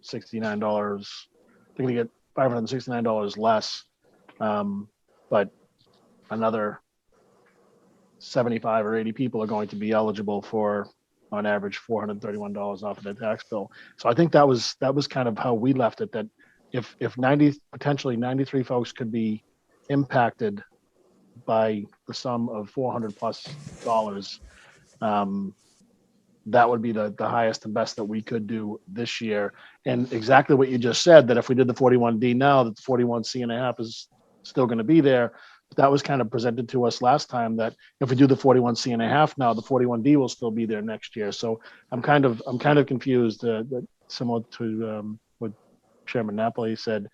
I'd like to try to come to a consensus with the Board of Assessors and better understand the reasons for going with the 41D versus the 41C.5, if we can impact more folks by going with the 41C.5. Thank you. Any other questions or comments from other board members? Yeah, I appreciate you, Madam Chair, digging into this. I mean, I thought that when we discussed it in March, we kind of left it as a settled topic. And frankly, when I saw it again on the agenda, I just assumed it was affirming what we had decided earlier. I know we're up against it in terms of deadlines. So I'm a little disappointed that we're entertaining, something that's such a dramatic difference from what we had decided on. But I'm anxious to hear what the majority of the whole of the board has to say on it. Mr. Knox? No, honestly, I agree with what's been said, but I would probably take the recommendation from the Board of Assessors, since this is something that is in their wheelhouse with their knowledge. Granted, we had agreed upon that last meeting, but I would still favor going by the recommendation of the Board of Assessors. Okay, thank you. Mr. Nordhaus? Just one question. Is there any way for us to tell how many will qualify for 41D versus 41C.5 next year? Unfortunately, there's no way. I wish there were, and that's part of the problem here. I would have to know what the cost of living increase was and have financials in front of me, which I don't have that information. But is 41D more forgiving as far as income limits? So no, 41C.5 is more forgiving. No, I mean, I'm sorry. Is 41D more forgiving than what we have now? Yes. But only by 1 year's worth of COLA? It's very Okay. incremental. It's the Okay. cost of living, and it's a cumulative over the next somewhat years. So I can't say how many more. I mean, if we got 5 more this year and then 10 more next year and then 15, you know what I mean? Yeah. Following it would be very accumulative, where the 41C.5 is the circuit breaker limits, which are much more generous, and with the no asset limits. So I think I respect your conservative approach and like your risk, avoidance, which is great. I am worried people are hurting right now. And I think that when we discussed this last time, we felt like we needed to try to help, those who had been impacted. and that this would be, that 41C.5 would be a more of a help to more people. If the town is, in trouble, we can switch back. But I'm also curious, if we do go to 41C.5, that is that increase in the income limits always there? Or if we switch back to 41D, does it go back to where it was this year? It would go back to where it was this year. Okay. Thank you very much. Okay. I mean, I think there was compelling reasons why we wanted as a board to go with 41C. Granted, there's estimated 93 residents that could benefit from that program, but we're not certain that we're going to get that many applicants for the program. I would just like to do the most aggressive approach to benefit the most amount of people that we can at this point. And that is what the consensus was amongst the board when we brought this forward to begin with. So I would just like to stay with what we originally decided on, which was the 41C, and see what happens with that going forward. And, we can just change it back if it's not working out the way we planned. I would rather do it that way than stick with the 41D and wait on a conservative approach, which could take, a few years before we see any results from it. What are the board's thoughts on that? I'm more. I thought that's, to Paul's point earlier, I thought that's where we had kind of come to consensus last time on 41C.5. But if there's a compelling reason by Fred or the members of the Board of Assessors or by Kathy for us to go to 41D, I haven't really heard a compelling reason. I've heard some reasons. There's too many unknowns, and the impact on the overlay is kind of uncertain because of COVID. Those are things that we're going to have to. And again, to Matthew's point, the risk avoidance, I appreciate that, but I also want to try to help as many people as we can. And I think that 41C.5 is going to allow us to do that. But if Fred's on the call, if anybody else in the Board of Assessors is on the call and they have a compelling reason why we should consider 41D or 41C.5, I'd love to hear that input. I mean, I guess my concern, if you watch the video of our last meeting where we discussed this memo is totally contradictory to what was discussed at that time. And I really just don't know how that came about as far as the reasoning between 41C and 41D, 41C.5 and 41D. So Yeah, I don't think, as I said, I apologize. Yeah, and there's no need for you to apologize, Kathy, honestly. Please don't feel that way. And I don't mean to sound critical. I'm just trying to straighten out the process. Yeah. No, I didn't realize a consensus was made when I gave the feedback. It was me as the assessor just giving facts on the two. I was told to give a presentation on the two options. Right. At that point, my board did not recommend either option. It was more just giving the facts out. Right. And so the consensus of the board was, and the quote was, let's do that. Which was 41C.5. So if that at that time when that information was presented wasn't the consensus of the assessor board, we can certainly revisit our thoughts on this. But I think it's just it's frustration on my part with the process, and it has absolutely no bearing on you whatsoever. So I don't want you to feel like you need to apologize, because it's not necessary, honestly. I mean, the more I hear on this, Madam Chair, just if there was something new information here, that'd be one thing. There really isn't. It's just kind of the same discussion we had. And like you said, that I haven't heard any compelling reason, or as Chuck perhaps said, I haven't heard any compelling reason to change my mind. Somebody said it anyway. Maybe it was Matthew. It was Chuck. It was Chuck. Okay. But, I don't like to be at cross purposes with another board. But as I say, we've had this conversation. It's not new information. And I still haven't heard a good argument not to reach the conclusion we did before.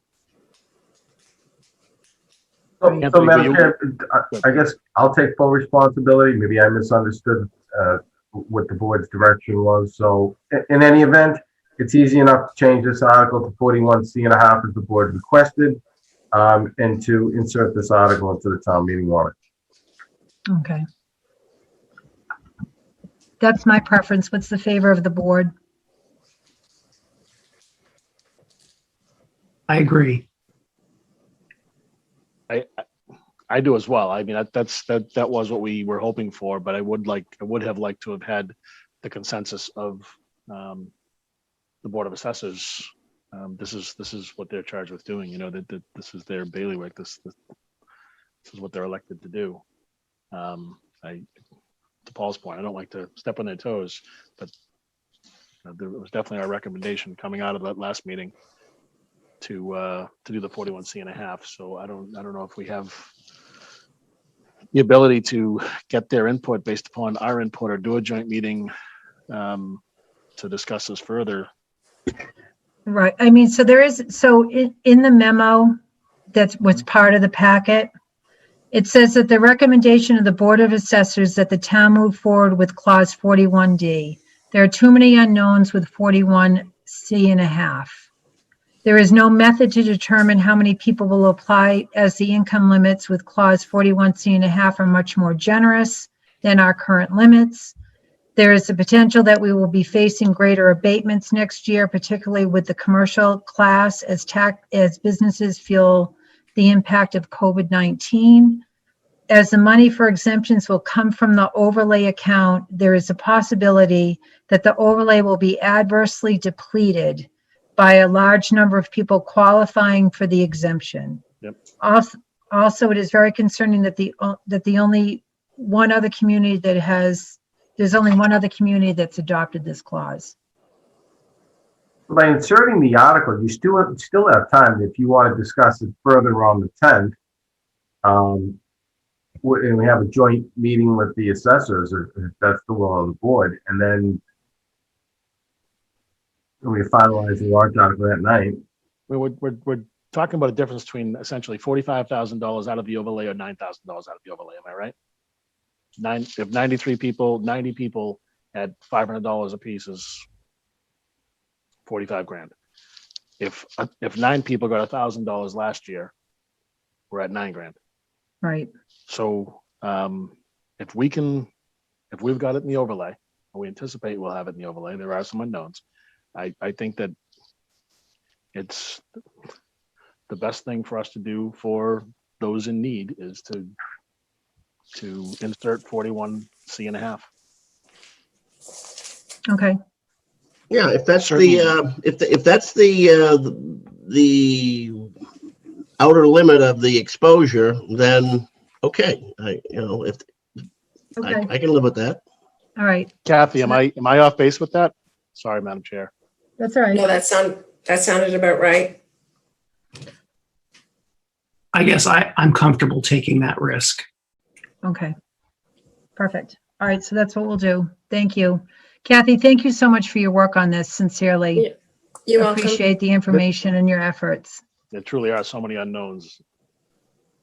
Anthony, does this affect our? I'm sorry, through you, Madam Chair. Does this affect the motion at all? No, you can still take that motion, Paul, and then I'll make the adjustments, have town council make the adjustments to the warrant article, and then I'll put it on for review. Next meeting, you'll be doing your recommendations anyways on articles, so you'll see the corrected article then. Okay. But we can still make the motion to insert now, is that right? Yeah, please, yes. Okay, ready for that, Madam Chair? Please. Okay. Move that the select board vote to insert Article 24, adjusted income and asset limits for tax abatements onto the warrant for the 2021 annual town meeting, subject to approval as to form by town council. Second. Motion's been made and seconded. All those in favor, Mr. Nordhaus, Aye. Mr. DeCoste, DeCoste is aye. Mr. Glavy, Aye. Mr. Knox, Aye. and Cindy Napoli is aye. The motion is approved as written. Thank you very much, Kathy. You're welcome. And now we are on to Article 5D, review warrant and insert any remaining articles. Thanks, Madam Chair. So the article that we didn't insert last time, or they didn't have it being inserted last time, was Article 39. That would be the last article. And then Joe, if there's anything else that we might be missing. So Article 39, as it's shown on your screen and in your packet, it's the creation of the, start of the creation of the land use department, which was discussed earlier tonight, as far as on number 3, with authorizing the withdrawal from Neshoba. So this is, this article, I think, is ready to be inserted. The board feels that way. And I do know from conversation that the council is comfortable that including these various subjects in the same article is okay with him. Yes, to my knowledge, yes. I'll double check with everything. Well, I did. I actually looking at it, I said, gee, should we be putting in, something relative to the Associated Boards of Health along with something related to building? And he says, yes, since it's all related to the overall land use department. So Tom has considered that in any event. Okay. Madam Chair, I have another question for Anthony. Is this the only article, Anthony? The other that I'm trying to remember, did we vote on that Article 40, the one for the language for the Highway Department? Did we do that at the last meeting? Let me look at my sheet here, Paul. I wasn't sure we had language ready for that. It was my understanding we did. Yeah. Okay. In review, and it's also captured in the meeting minutes that we adopted that one. Okay. Okay, great. All right. So yeah, this one and the only other one that, and we discussed it last time, and the recommendation is not to proceed with at this point in time to acceptance of the homes at Croft Common, the open space parcel. That's another one that we can push off to the fall, I think the board. So the board discussed that last meeting, and I think that was the general consensus, was to push that one off. Yeah. At least, if for no other reason, just to be consistent with past practice. That's Exactly. we can do that at any time, and they're just at the beginning stages of building there. All right. So we have the motion then on the one article, Madam Chair. You want to? Please. Yeah. Okay. Yep.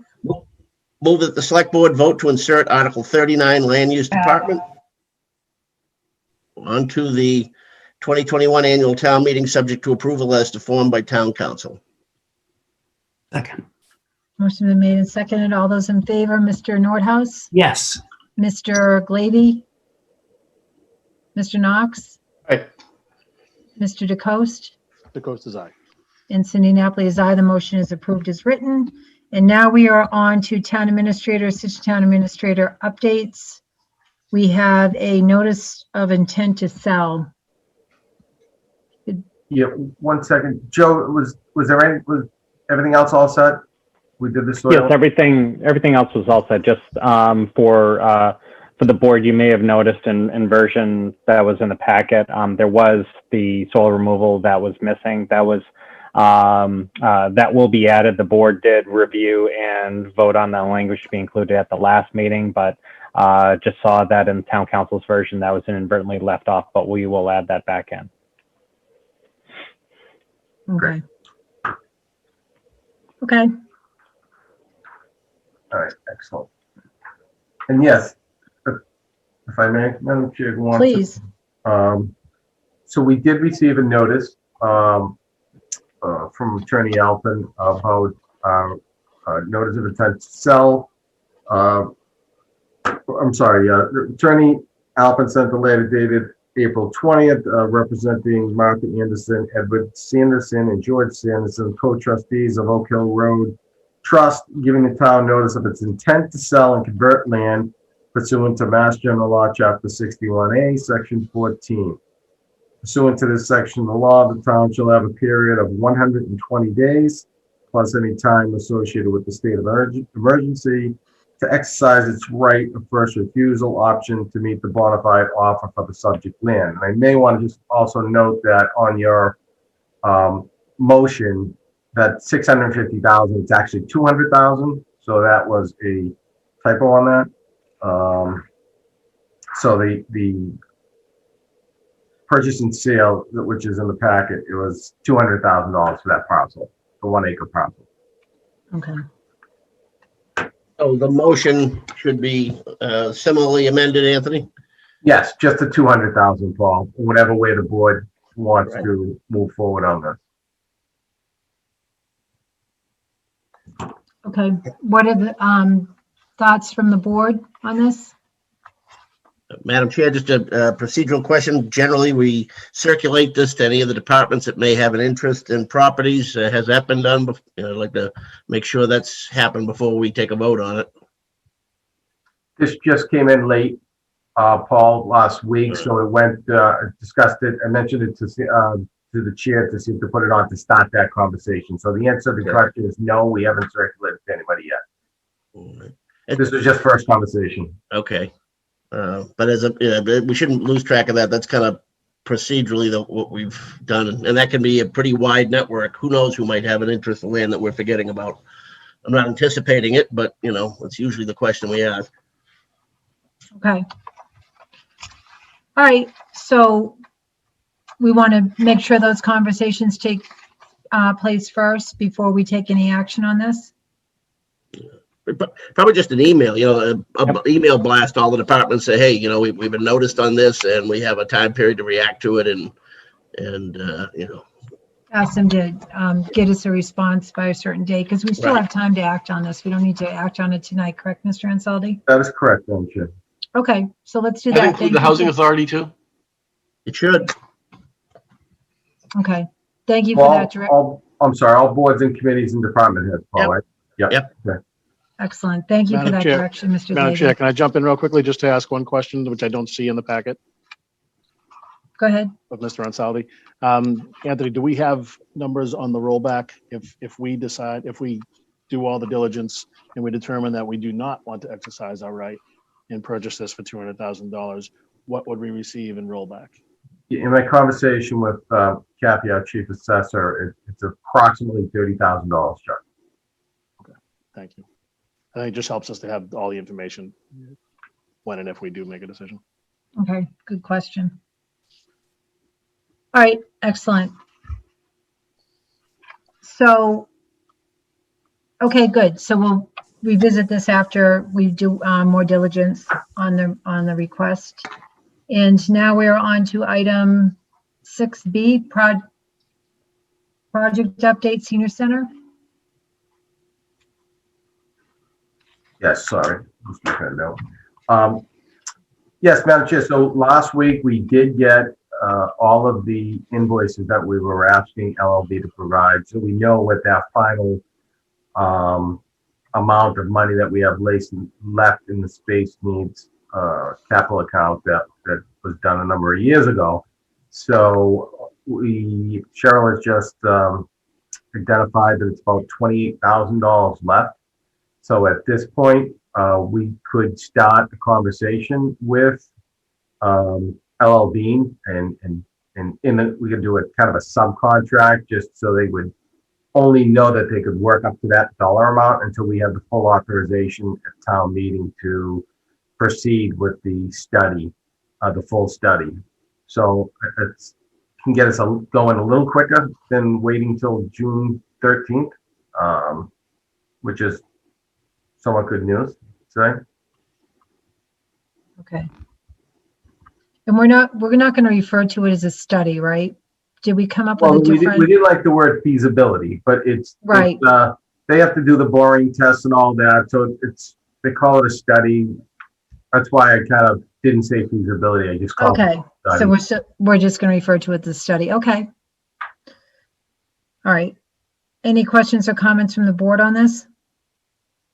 Just on the topic you just raised, Madam Chair, I think, if somebody checking in periodically, they hear study, they hear like, oh, you're not actually doing something yet. I mean, we're obviously committed. I think you're on the right track. We should have a more clear phrasing of what that's all about, whether it's a, pre-design something or other. Yep. Research. Well, even that conveys the notion that you're not doing something yet. You're just thinking about it. How about implementation, initial implementation or something like that? I don't know. I agree with you, Paul. Just public perception. Yeah, I don't know. Pre-construction, whatever, something. Diligence. Yeah, there you go. Just as long as it conveys the notion that, it's happening. This is just one of the early stages of it, Pre-design reports, pre-design analysis. Pre-design analysis. That sounds good. Good as that, good as anything anyway. PDA, pre-design analysis. There you go. Yep. All right. You don't need any motion on this, Anthony or Cindy, right? No, that was just to provide the board with an update. I know we already had 2 select board members that are champions of this, and we'll be having follow-up meetings with them. That's being Cindy and Chuck. So more to come on that. Probably set something up beginning of next week, maybe end of this week, if we can get them. Okay. All right, good. And now we are on to item 7A, approved minutes of April 5th and April 12th. Did anyone have any suggested revisions to the minutes? Nope. They looked fine to me. Then I will move that the select board vote to approve the regular session meeting minutes of April 5th and April 12th, 2021. Second. Motion's been made and seconded. All those in favor, Mr. Knox? Aye. Mr. Glavy? Aye. Mr. Nordhaus? Aye. Mr. DeCoste? Coast is aye. And Cindy Napoli is aye. The motion, the minutes are approved as written. And that concludes our meeting for this evening. What is the next date of the date of our next meeting, Mr. Ansaldi? It would be May 10th. May 10th. And I'd like just to remind everybody that the annual town election is Saturday, May 8th at the high school. Usually it's held at the middle school, but this year it's going to be held up at the high school. May 8th, polls are open from 8 a.m. to 8 p.m. We hope everybody gets out and votes and also connects with their neighbors and other people in town to remind them to vote as well. And then the board will be back at our next scheduled meeting on May 10th. And that concludes our meeting. Motion to adjourn. Motion to adjourn. Second. All those in favor, Mr. Knox? Aye. Mr. Nordhaus? Aye. Mr. DeCoste? Chuck DeCoste is aye. Mr. Glavy? Aye. And Cindy Napoli is aye. That concludes our meeting for this evening. Good night, everybody. Good night. Safe weekend. Thank you. Bye.